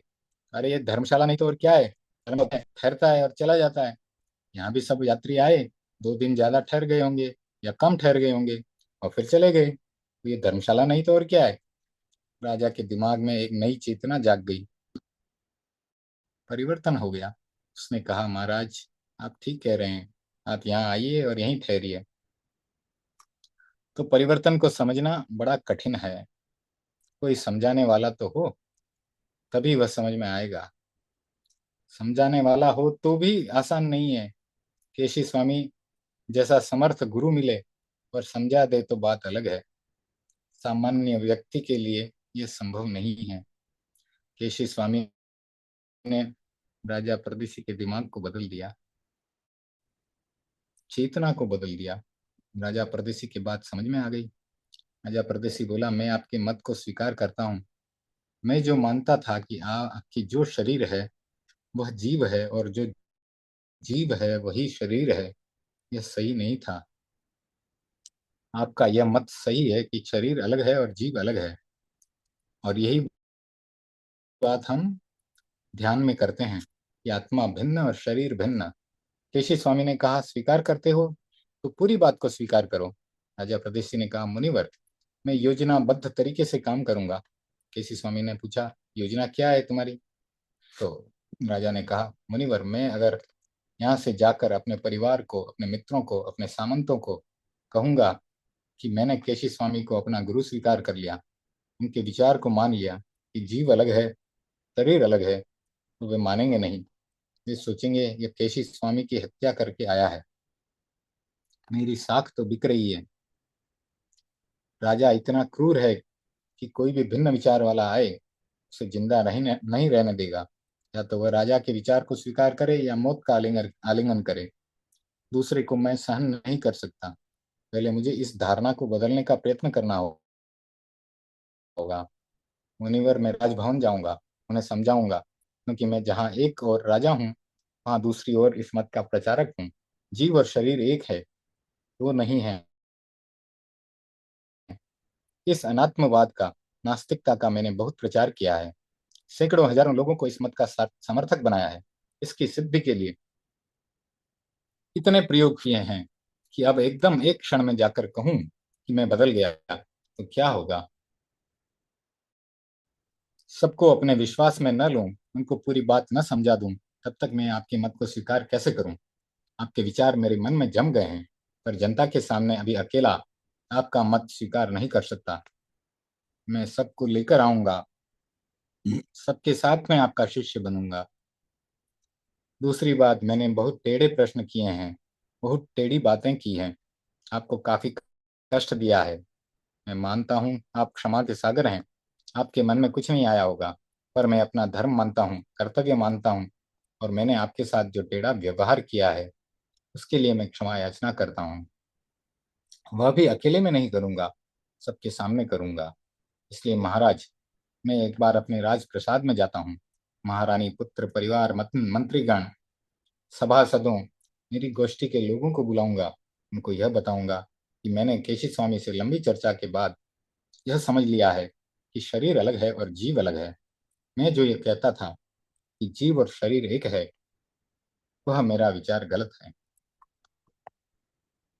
अपने इतने पुराने विचार को इस प्रकार गलत कह देना साधारण बात नहीं है, बहुत कठिन बात है। तो राजा प्रदेशी बोला, मैं अपने विचार को गलत कहूंगा, आपके विचार को सत्य कहूंगा, फिर आपसे क्षमा याचना करूंगा, आपसे दीक्षा स्वीकार कर शिष्य बनूंगा, और अकेला नहीं, सबके साथ। यह मेरी भावना है, योजना है। ऋषि स्वामी बोले, राजन, तुमने बुद्धिमत्ता पूर्वक अच्छी योजना बनाई है। आहा सुहम देवाणु प्रिय। उस समय में यह आगम का वाक्य है, अहा सुहम या जहा सुहम देवाणु प्रिय, यानी देवों के प्रिय, जैसा तुम्हें सुख है वैसा तुम करो, तुम्हें जैसा सुख हो वैसा कर सकते हो। योजना प्रस्तुत कर राजा प्रदेशी अपने प्रसाद की ओर जाने लगा। तब केशी स्वामी ने कहा, प्रदेशी, तुम बड़े नीतिज्ञ हो, तुम्हारा ज्ञान भी बहुत विशद है। तुम बताओ, आचार्य कितने प्रकार के होते हैं? राजा प्रदेशी ने बताया कि 3 प्रकार के होते हैं, कलाचार्य, शिल्पाचार्य और धर्माचार्य। एक वह आचार्य जो कला सिखाता है। प्राचीन काल में कलाओं का बहुत महत्व था, आज भी है, पर उस समय अतिरिक्त था। जो कला को नहीं जानता उसकी शादी भी मुश्किल से होती थी। आज तो लोग धन देखते हैं, उस समय कला और शिल्प को देखते थे। दूसरे शिल्पाचार्य होते हैं। शिल्प में जीविका के साधन आते हैं। यंत्र शिल्प, काष्ठ शिल्प, कुंभ शिल्प, घड़ा बनाना, बर्तन बनाना आदि शिल्प थे। शिल्पाचार्य का भी बड़ा महत्व था। शाक्य वंश भगवान बुद्ध का वंश रहा। उसके राजकुमार की शादी होनी थी। सामने वाले पक्ष ने कहा, यदि तुम्हारा पुत्र शिल्प नहीं जानता है तो मैं तुम्हें अपनी पुत्री नहीं दूंगा। शिल्प के बिना अपनी आजीविका कैसे चलाएगा? तीसरे होते हैं धर्माचार्य, जो धर्म की कथा, वार्ता, उपदेश, देशना देते हैं। केशी स्वामी ने पूछा, राजन, तीनों के प्रति क्या व्यवहार होता है? राजा प्रदेशी ने कहा, कलाचार्य का सम्मान किया जाता है, उपहार दिया जाता है, उसकी आजीविका के साधन रोटी कपड़ा आदि दिए जाते हैं। शिल्पाचार्य का भी सम्मान किया जाता है, उन्हें धन आदि दिया जाता है। केशी स्वामी और धर्माचार्य केशी स्वामी ने पूछा कि और धर्माचार्य? तब राजा प्रदेशी ने कहा, वहां विनय की प्रतिपत्ति की जाती है। केसी स्वामी ने कहा, प्रदेशी, तुम तो अतिक्रमण कर रहे हो। मेरे साथ इतनी बातचीत की, इतना तत्व समझा, फिर भी विनय की प्रतिपत्ति किए बिना सीधा जा रहे हो। राजा एक क्षण मौन रहा, फिर बोला, महाराज, मैं नीति से अभिज्ञ हूँ, अनजान नहीं हूँ। आपके प्रति मेरा क्या कर्तव्य है यह भी मैं जानता हूँ। यह भी मैंने कहा, मैंने बहुत टेढ़े मेढ़े प्रश्न किए, आपसे क्षमा याचना किए बिना मैं कैसे जाऊं। पर मेरे सामने प्रश्न है। मैंने आपको बताया था कि मैं आपसे क्षमत कामना कर लूंगा। मैं यह कहूंगा कि मैंने केशी स्वामी से अरहत पार्श्व का धर्म स्वीकार कर लिया है, तो कोई नहीं मानेगा। सब यही समझेंगे कि कहीं न कहीं केशी स्वामी का अनिष्ट करके आया है। मेरी बात पर विश्वास नहीं कर सकते। जिसका जैसा विश्वास जमा हुआ है उसे एकाएक कैसे बदलेंगे। परदेशी तो ख्यातनामा है, एक क्रूर और नास्तिक शासक है, एक भोगवादी और ऐशो आराम करने वाला शासक है, थोड़े से अपराध पर कठोर दंड देने वाला शासक है। मुझे सब लोग जानते हैं कि मैं किसी धर्म को नहीं मानता, किसी धर्म गुरु को नहीं मानता। मेरे लिए धर्म कर्म कुछ नहीं है। मेरे इस परिवर्तन को सहसा कौन स्वीकार करेगा। क्षमा करें गुरुदेव, मैं एक बार तो ऐसे ही जाता हूँ। आपकी पूरी विनय प्रतिपत्ति नहीं कर रहा हूँ। मैं अपने अंतःपुर को साथ में लाऊंगा। मैंने महारानी एवं रानियों को भी भोगवादी बना रखा है, उनकी आस्था को भी मैंने हिला रखा है।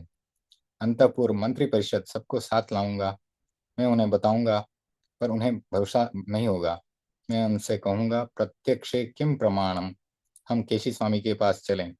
जो विचार मुझे जचा है उसमें संदेह करने की जरूरत क्या है। वहां साथ चलते हैं, देख लेना कि नया विचार क्यों स्वीकारा है।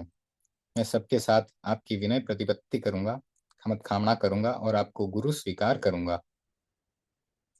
केशी स्वामी ने उसके प्रस्ताव को उपयुक्त समझा और माना।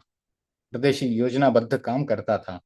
यदि वह तत्काल कह देता, मैंने आपके साथ जो व्यवहार किया उसके लिए क्षमा कामना करता हूँ, ऐसा कहकर चला जाता और अपने निकट जनों को बताता, तो कोई स्वीकार ही नहीं करता। राजा ने केशी स्वामी को वंदना की, चित्त से कहा, चलो अब शहर में चलें। चित्त तो बड़ा खुश हो रहा था। आश्चर्य की बात थी उसके लिए। चित्त राजा प्रदेशी का एकदम विश्वास पात्र था। दोनों के विचार भिन्न थे। प्रदेशी एकदम नास्तिक था और चित्त एकदम आस्तिक, आत्मा को मानने वाला और भगवान पार्श के सिद्धांत को जानने वाला, धर्म को समझने वाला और धर्म में विश्वास करने वाला।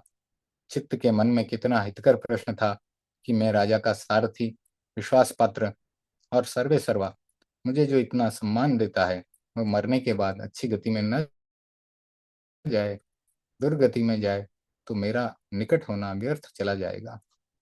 यह चिंतन हर व्यक्ति में होना चाहिए कि यह मेरा निजी आदमी है, अच्छा आचरण नहीं है, बहुत झूठ बोलता है, चोरी करता है, शराब पीता है, भोग विलास में समय गंवाता है। मरने के बाद इसकी गति अच्छी नहीं होगी। मैं इसका संबंधी हूँ, निकट स्वजन हूँ। मेरा काम है कि मैं इसे समझाऊं, अन्यथा मेरा निकट होना व्यर्थ हो जाएगा। चित्त के मन में यही प्रश्न उठा था। आज चित्त को बड़ी था कि मैं राजा को नहीं समझा सकता, मेरे में इतनी शक्ति नहीं है। पर मुझे सौभाग्य से केशी स्वामी का योग मिला। उन्होंने जो श्रम किया वह सफल हो गया और मैं भी धन्य हो गया। तो चित्त सोच रहा है ये सब। मुझे आज इस बात का गौरव है कि मैं राजा प्रदेशी का अभिन्न व्यक्ति हूँ और मैंने अपना कर्तव्य निभा दिया और मैंने राजा को दुर्गति से बचा लिया। तब आप स्वयं अपना अपना कर्तव्य निर्धारित करें। इस स्वाध्याय का हमारा अच्छा क्रम चल रहा है, इसमें भी लोगों को जोड़ने की कोशिश करें। तो हम अपने साथियों के लिए भी अच्छा सोचें और उन्हें भी जैन धर्म के साथ जोड़ें, स्वाध्याय और ध्यान के साथ जोड़ें। आगे पढ़ते हैं। आस्तिक बन गया राजा परदेशी।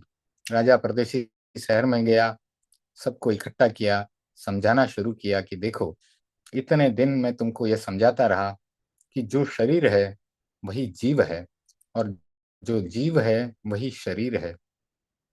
लेकिन अब मेरी समझ में आ गया है कि यह विचार सही नहीं है। सबने सुना तो एक बार तो सबकी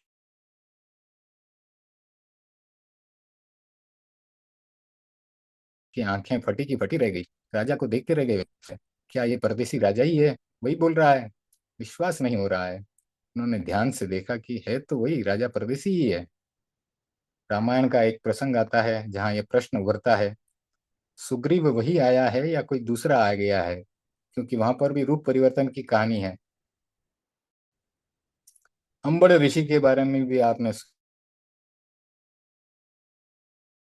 सुना होगा। वो भी रूप परिवर्तन करके और बनना चाहता है, तो वो भी एक कहानी बाद में कभी चर्चा करेंगे। लुधियाना चातुर्मास की घटना है। एक आईएएस अफसर बहुत गुस्सेल था, शिविर में आया, ध्यान के प्रयोग किए, गुस्सा काफी शांत हो गया। शिविर के पश्चात घर गया। 2-4 घंटे बीत गए पर गुस्सा नहीं किया। पत्नी ने ध्यान से देखा कि क्या पतिदेव वही है या बदल गए। तो यह तो हो नहीं सकता कि पतिदेव आए और 2-4 घंटे में झगड़ा ना हो, गुस्सा ना आए। तो इसी प्रकार से राजा परदेसी भी गोष्ठी करता है। गोष्ठी के लोगों ने भी सोचा कि ये कौन बोल रहा है, कोई बहुरूप या वेश बदल कर तो नहीं आ गया है।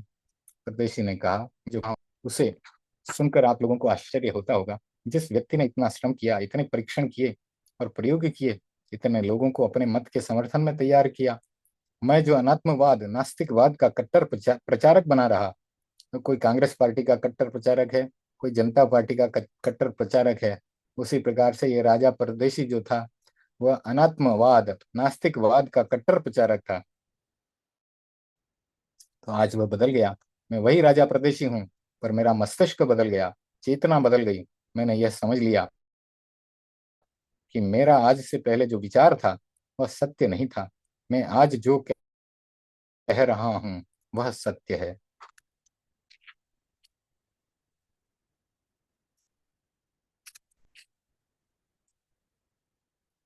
राजा परदेसी ने कहा, यह बोध पाठ मुझे केसी स्वामी से मिला है। मैंने लंबी चर्चा की और बड़ी कसौटी के बाद यह स्वीकार किया है कि मैं आप सबको यह बताना चाहता हूँ कि हम जो सोच रहे थे वह स्थूल दृष्टि का निष्कर्ष था। अब हमें गहराई से समझना होगा और उस गहराई को मैं तुम्हारे सामने प्रस्तुत करना चाहूंगा। लोगों के मन में अविश्वास, संदेह, जिज्ञासा और आश्चर्य का भाव उभर रहा था। क्या एक दिन में ही विचार परिवर्तन हो गया? कल तक तो राजा परदेशी ये कह रहा था कि आत्मा और शरीर एक है, आज ये कह रहा है कि जीव और शरीर अलग अलग है। किसे सच माने? राजा परदेशी ने एक द्वंद्व उत्पन्न कर दिया। यह द्वंद्व कैसे मिटेगा? राजा राजप्रसाद में गया, अपने महल में गया, अंतःपुर में गया, रानियों से कहा तैयार हो जाओ। तो महारानी ने पूछा, स्वामी आज क्या उत्सव है? तो कहा, प्रिय आज बहुत बड़ा उत्सव ही नहीं महोत्सव है। तो रानी ने कहा, स्वामी आप तो उत्सव और महोत्सव में विश्वास नहीं करते, आज क्या हो गया? राजा ने कहा, प्रिय अब विश्वास बदल गया, प्रदेशी बदल गया। रानियों ने सोचा, आज क्या हो गया है? स्वामी का मस्तिष्क तो ठीक है, ऐसी बात कभी सुनी नहीं, आज ये क्या कह रहे हैं? राजा बोला, ज्यादा चिंतन मत करो, विकल्प भी मत करो, विचार भी मत करो, तुम तैयार हो जाओ बस, अभी चलना है। तो पूछा गया कि स्वामी कहाँ चलना है? तो राजा ने कहा, अपने उद्यान में। तो रानियों ने कहा, स्वामी ठीक है, हम तैयार हो रही हैं। राजा ने अपने मंत्रियों, सामंतों और नगर के उन लोगों को जिन्हें नास्तिक बना रखा था, सबको आमंत्रण दिया। लोगों ने सोचा आज राजा ने कोई भोज का आयोजन किया होगा। सबके मन में वही पदार्थ भोग की भावना थी। तो भावना जागी कि आज तो अच्छा भोज होगा, अच्छा अच्छा खाने को मिलेगा। सब तैयार होकर साथ चले। राजा परदेसी, महारानी, रानियां, अंतपुर, मंत्री परिषद, सामंत, संभ्रांत नागरिक, सैकड़ों हजारों लोग साथ चल रहे हैं। उद्यान आया, सामने देखा, केसी स्वामी विराजमान है, प्रवचन हो रहा है। लोगों ने कहा, राजन आप हम सबको कहाँ ले जा रहे हो? बगीचा तो सामने है। राजा ने कहा, वहाँ वहीं जाना है। राजन वहां तो कोई साधु बैठे हैं। तो राजा ने कहा, हाँ मैं उन्हीं के पास तो ले जा रहा हूँ। ये सुनते ही एक बार तो सबका सिर चकरा गया। सोचा आज सूरज किस दिशा में उग गया। यदि राजा को पता लग जाए कि साधु यहाँ है तो वह दूसरी दिशा में जाएगा, और आज साधु के पास ले जा रहा है। लोगों ने पैर थामे, पूछा, राजन कहीं हमारी दिशा तो गलत नहीं हो गई है? आखिर जाना कहाँ है? कभी कभी भ्रम हो जाता है, दिक भ्रम, दिशा भ्रम। तो दिशा बदल जाती है, कहीं ले जाना होता है और कहीं और चले जाते हैं। तो यात्री जा रहा था, नदी पार की, नौका से उतरा, अपने गांव जाना था, बीच में जंगल था, रास्ता भटक गया। आगे कुछ राही बैठे थे, उनसे पूछा, अमुक गांव कहाँ है? कितनी दूर है? उत्तर मिला, तुम जिस रास्ते से चल रहे हो वहां से तो वो हजारों कोस दूर है। अरे इतना दूर तो मेरा गांव था नहीं, कैसे हुआ? इस रास्ते से तो हजारों कोस दूर है, चलते चलो कभी आएगा नहीं। रास्ता बदलो, दिशा बदलो, तो पाव कोस पर ही गांव है। उसी प्रकार से महारानियों ने कहा, महाराज आज दिशा तो सही है ना, आप कहाँ ले जा रहे हैं? राजा ने कहा, प्रिय चिंता मत करो, मेरे साथ चलो, मौन रहो, न प्रश्न न तर्क, न वितर्क न विकल्प न विचार, कुछ भी नहीं। मैं कहता हूँ वहां चलो। राजा रथ से उतरा, सीधा केशरी स्वामी के परिपार्श्व में पहुंचा।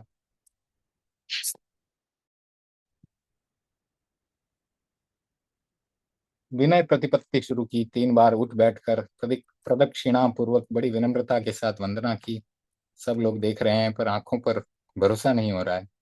कभी कभी ऐसा होता है कि आंखों पर भी भरोसा नहीं होता। प्रश्न उठा, ये क्या है? परदेसी किसी साधु के सामने जाकर सिर झुकाए, इस प्रकार उठ बैठकर वंदना करे, कल्पना से परे की बात है। ये सोचा ही नहीं जा सकता। कोई सपना तो नहीं आ रहा है, ये कोई इंद्रजाल तो नहीं है। परदेसी ने कहा, सब बैठ जाओ। सैकड़ों हजारों आदमी बैठ गए। परदेसी खड़ा हुआ, बोला, बंधुओं, मैं इतने दिन गलत रास्ते पर था। मेरा यह सिद्धांत गलत था कि जीव और शरीर एक है। महामुनि केशी ने मुझे संबोधि दी है, मेरे विचार को बदल दिया है। अब मैं पक्का आस्तिक बन गया हूँ। अब मेरा विचार यह है कि शरीर अलग है और जीव अलग है।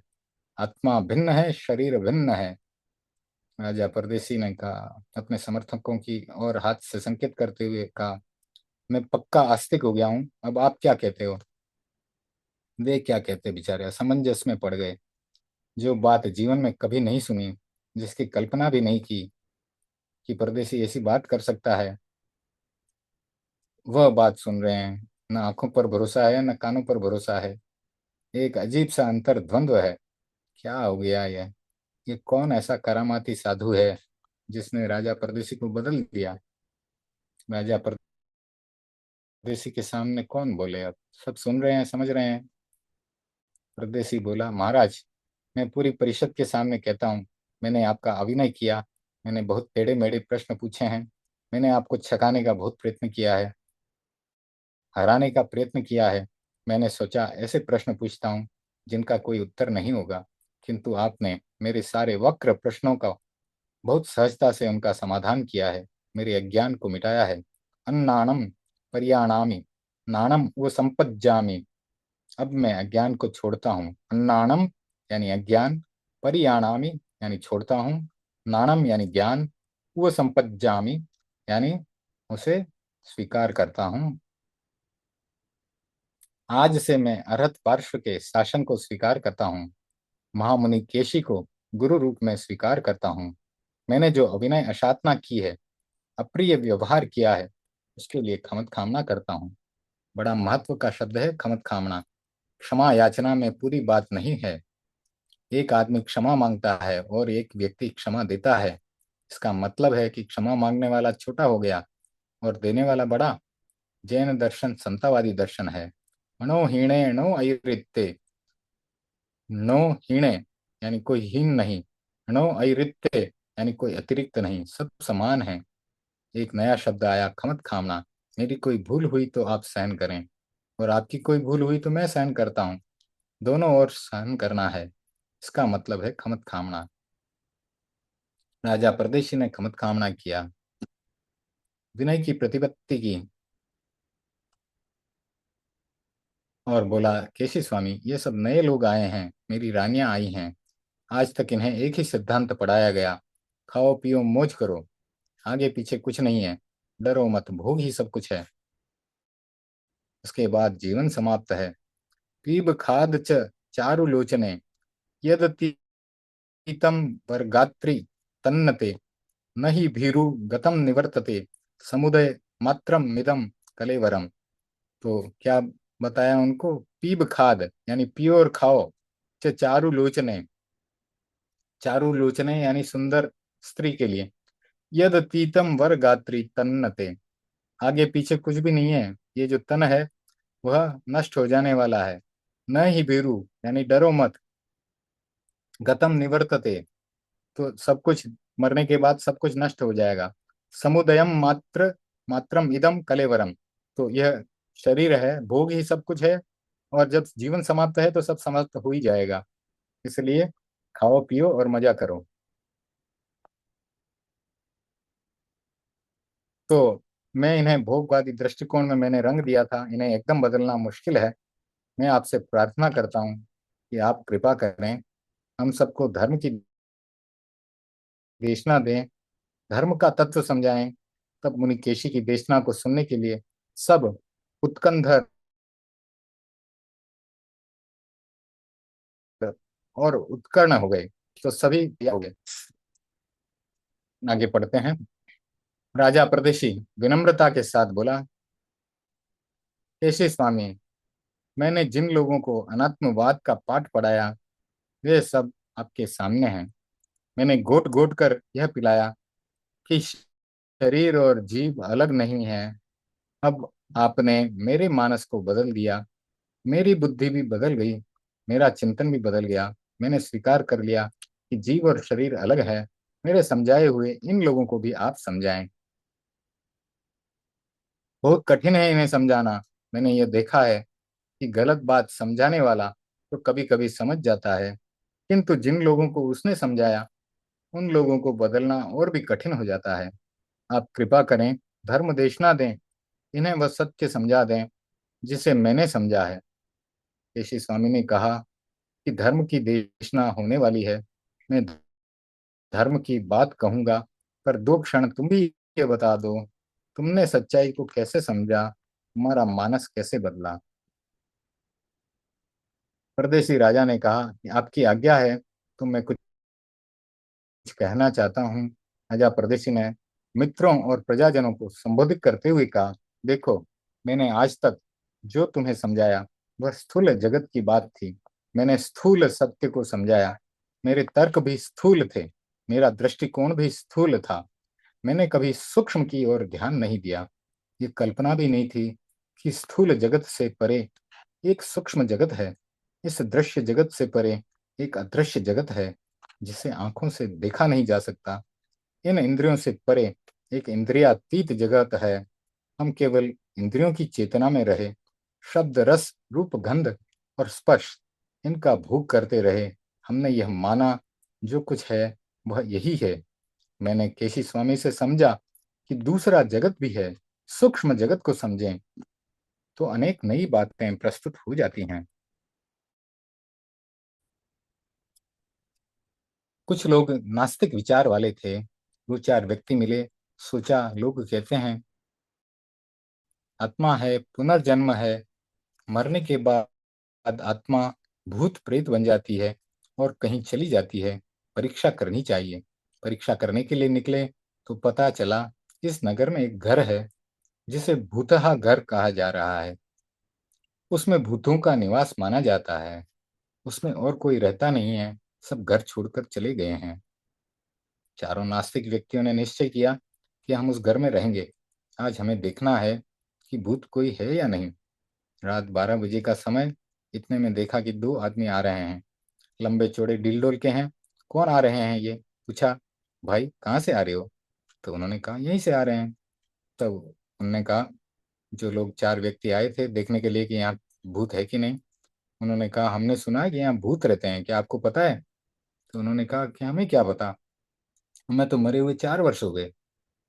एक आदमी जा रहा था कब्रिस्तान, श्मशान के पास से निकला, उसने देखा एक व्यक्ति अपने कब्रिस्तान के ऊपर बैठा है। उसने पूछा, तुम यहाँ रहते हो? उसने कहा हाँ, हमने सुना है कि शमशान में तो भूत रहते हैं, तुम्हें पता है? तो उसने कहा मुझे नहीं पता। तो उसको पूछा कि तुम क्या करते हो? कुछ नहीं, कब्र में गर्मी लग रही थी तो इसलिए बाहर आकर बैठ गया। तो इस प्रकार के जवाब सुनकर के वो लोग भी कांपने लग गए। राजा प्रदेशी ने कहा, सूक्ष्म जगत के नियम अलग प्रकार के होते हैं। जो व्यक्ति सूक्ष्म जगत के नियमों को नहीं जानता उसे सच्चाई का पता नहीं चलता। मैंने सच्चाई को समझने का प्रयत्न किया है और सूक्ष्म जगत के नियमों को समझा है। मैं आपसे भी कहना चाहता हूँ कि मैंने आज तक आपको जो समझाया, जो बताया, वो सही नहीं था। अब मैं आपको सूक्ष्म जगत की बात बताना चाहता हूँ। मैंने सूक्ष्म जगत के नियमों को कुछ समझा है। मैं इस निष्कर्ष पर पहुंच गया हूं कि शरीर अलग है, आत्मा अलग है।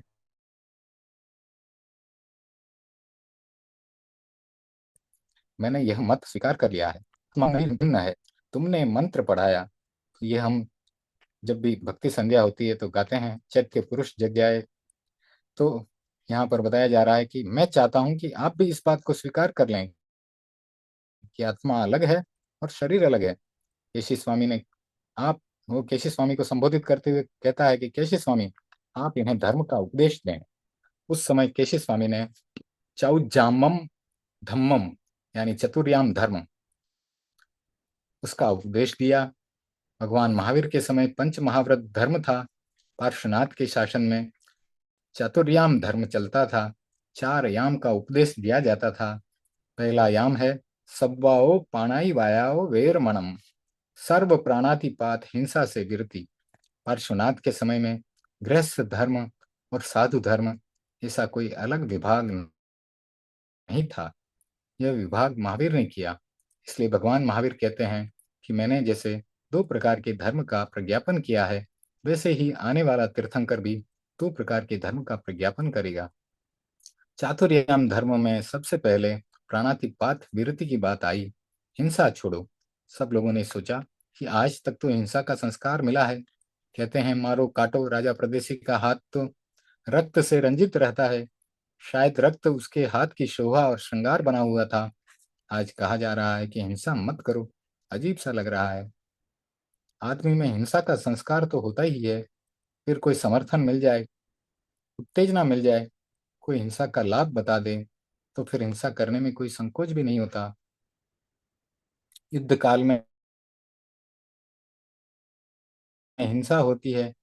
प्राचीन काल में कहा गया, युद्ध में जाने से डरने की क्या जरूरत है। जब युद्ध के लिए लोगों को प्रेरणा दी जाती थी तो कहा जाता था दोनों हाथ में लड्डू है। अगर युद्ध में जीत जाओगे तो लक्ष्मी मिलेगी, यदि मर जाओगे तो देवलोक में सुरांगना तुम्हारा स्वागत करने के लिए तैयार खड़ी है। फिर रण में लड़ने में चिंता क्या है।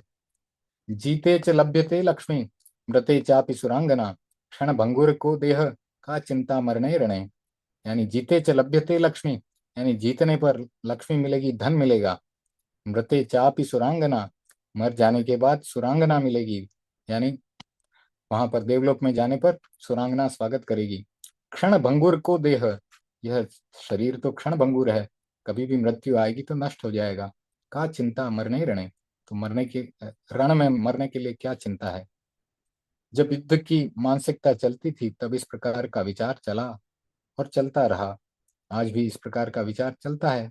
आज भी बहुत सारे लोग जो हिंसा में आते हैं, आतंक फैलाते हैं, शायद ऐसा ही पाठ पढ़ाया जाता होगा कि मर जाओ तो कोई चिंता की बात नहीं, यदि सफल हो गए तो तुम्हारी ये यशो गाथा गाई जाएगी। यदि मर जाओगे तो आगे जन्नत में तुम्हारा स्वागत होगा, वहाँ अच्छा स्थान मिलेगा। आज भी यह पाठ पढ़ाया जाता है, क्योंकि बिना आकर्षण के कोई हिंसा नहीं करता। हिंसा का पाठ भी आकर्षण के साथ पढ़ाया जाता है। हिंसा करने में लाभ कितना है। हर आदमी कार्य के पीछे लाभ और अलाभ को देखता है। वह सोचता है मैं जो ये काम कर रहा हूँ उसमें कितना नफा अथवा कितना नुकसान होगा, उसके आधार पर वह काम करता है। उसके बिना कोई काम नहीं करता। व्यापारी दुकान करता है तो यह पहले देखता है कि मुझे कितना नफा होगा अथवा कितना नुकसान होगा। हिंसा में भी लाभ बतलाए गए हैं। हिंसा करने में, मारने में, हत्या करने में, आतंक फैलाने में कितना लाभ है। हिंसा के लिए सुपारी दी जाती है। एक सुपारी मिली और एक आदमी को मार दो, एक सुपारी के लाखों रुपए मिल जाते हैं।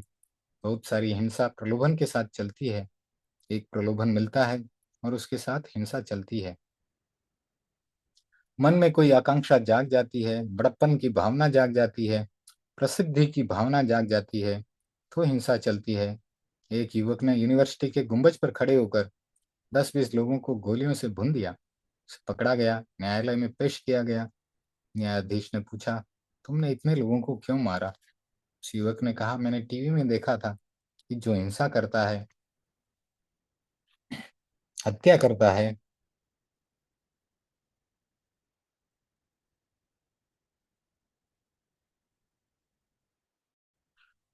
वह एक दिन में प्रसिद्ध हो जाता है, समाचार पत्रों में हेडलाइंस में आ जाता है, सुर्खियों में आ जाता है, टीवी में प्रमुख समाचार बन जाता है। मेरे मन में भी प्रसिद्धि की भावना जागी। मैंने सोचा मैं भी एक दिन में प्रसिद्ध हो जाऊंगा। इस चिंतन से मैंने हत्याएं कर दी।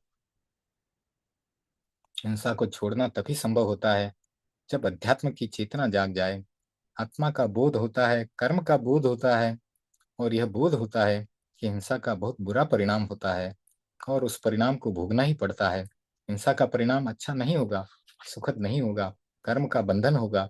ये सारी सच्चाई जब समझ में आती है तब आदमी हिंसा को छोड़ता है।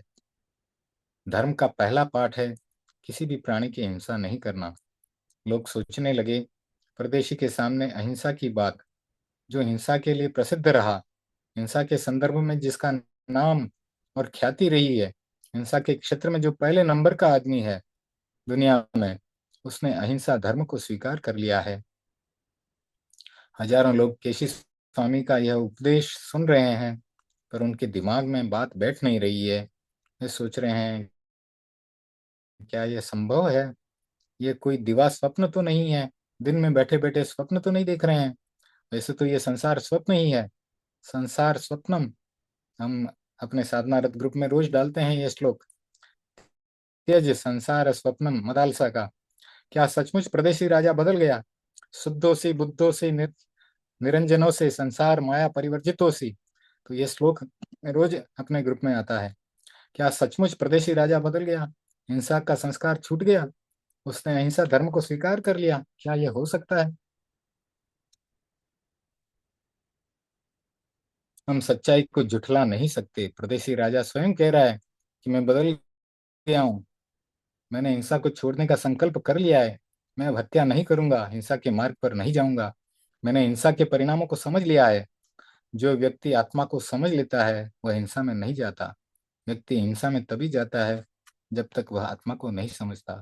केशी स्वामी ने अहिंसा का उपदेश दिया। सब्वाओ मूसा वायाओ वेरमणम, सत्य का उपदेश दिया। सब्वाओ अदिन्ना दानाओ वेरमणम, अचौर्य का उपदेश दिया। सब्वाओ परिग्रहाओ वेरमणम, अपरिग्रह सर्व परिग्रह से मुक्ति का उपदेश दिया। इस उपदेश को सुनकर प्रदेशी ने चतुर्याम धर्म को स्वीकार कर लिया। प्रदेशी के बदलाव को देख दूसरों का मन भी बदल गया, परिषद का भी मन बदल गया। धर्म कथा समाप्त हुई।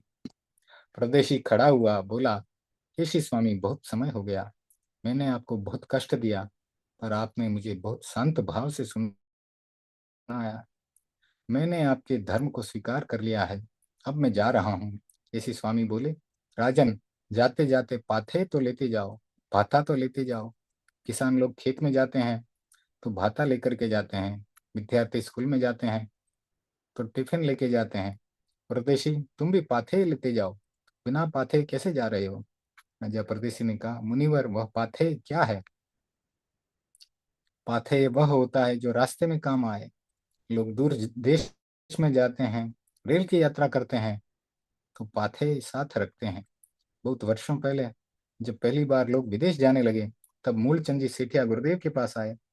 बोले, गुरुदेव, वहाँ खाने की दिक्कत है, इसलिए हमने इतनी सारी सामग्री साथ में ले ली है, खाखरे बनाए हैं और भी बहुत सारी चीजें बनाई हैं जो ले जा रहे हैं। तो पाथेय होता है तो चिंता नहीं होती है। एक आश्वासन मिल गया। राजा एक आश्वासन मिल जाता है राजा परदेशी को। केशी स्वामी से कैसा पाथेय प्राप्त होगा, वह कैसे निश्चिंतता से जा सकेगा, इसके बारे में चर्चा अगले स्वाध्याय में करेंगे। समय पूरा होने जा रहा है। परम पूज्य गुरुदेव की आज्ञा से सुने मंगल पाठ। ओम ह्रीं नमो अर्हंताणं, ओम ह्रीं नमो सिद्धाणं, ओम ह्रीं नमो आयर्याणं, ओम ह्रीं नमो वज्जायणं, ओम ह्रीं नमो लुई सव्वसाहुणं। ऐसो पंच नमुक्कारो सव्व पापपणासनो, मंगलाणं च सव्वेसिं परमं हवै मंगलम्। चत्तारि मंगलम्, अर्हन्ता मंगलम, सिद्धा मंगलम, साहु मंगलम, केवली पणत्तो धम्मो मंगलम। चत्तारि लुगुत्तमा, अरहंता लुगुत्तमा, सिद्धा लुगुत्तमा, साहु लुगुत्तमा, केवली पणत्तो धम्मो लुगुत्तमो। चत्तारि शरणं पवज्जामि, अरहन्ते शरणं पवज्जामि, सिद्धे शरणं पवज्जामि, साहु शरणं पवज्जामि, केवली पणत्तं धम्मं शरणं पवज्जामि। विघ्न हरण मंगल करण स्वाम भिक्षुनो नाम, गुण ओळख सुमरण किया, सरे चिंत्या काम, सरे अचिंत्या काम, सरे अचिंत्या काम।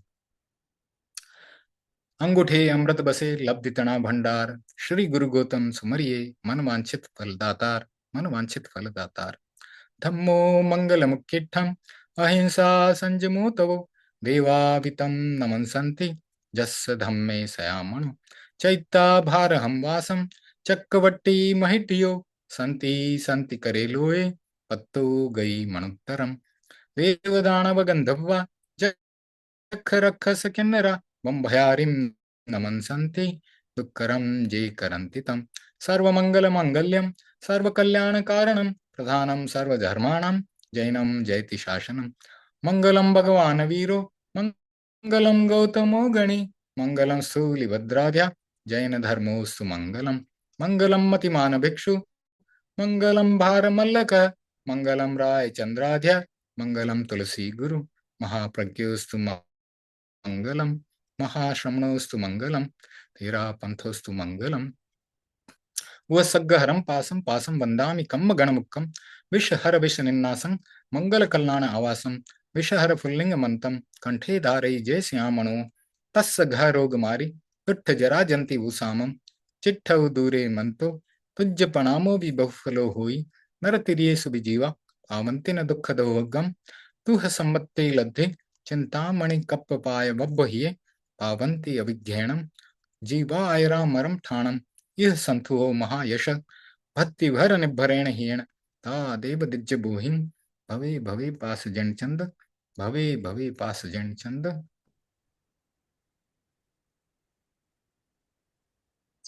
ओम अरहम।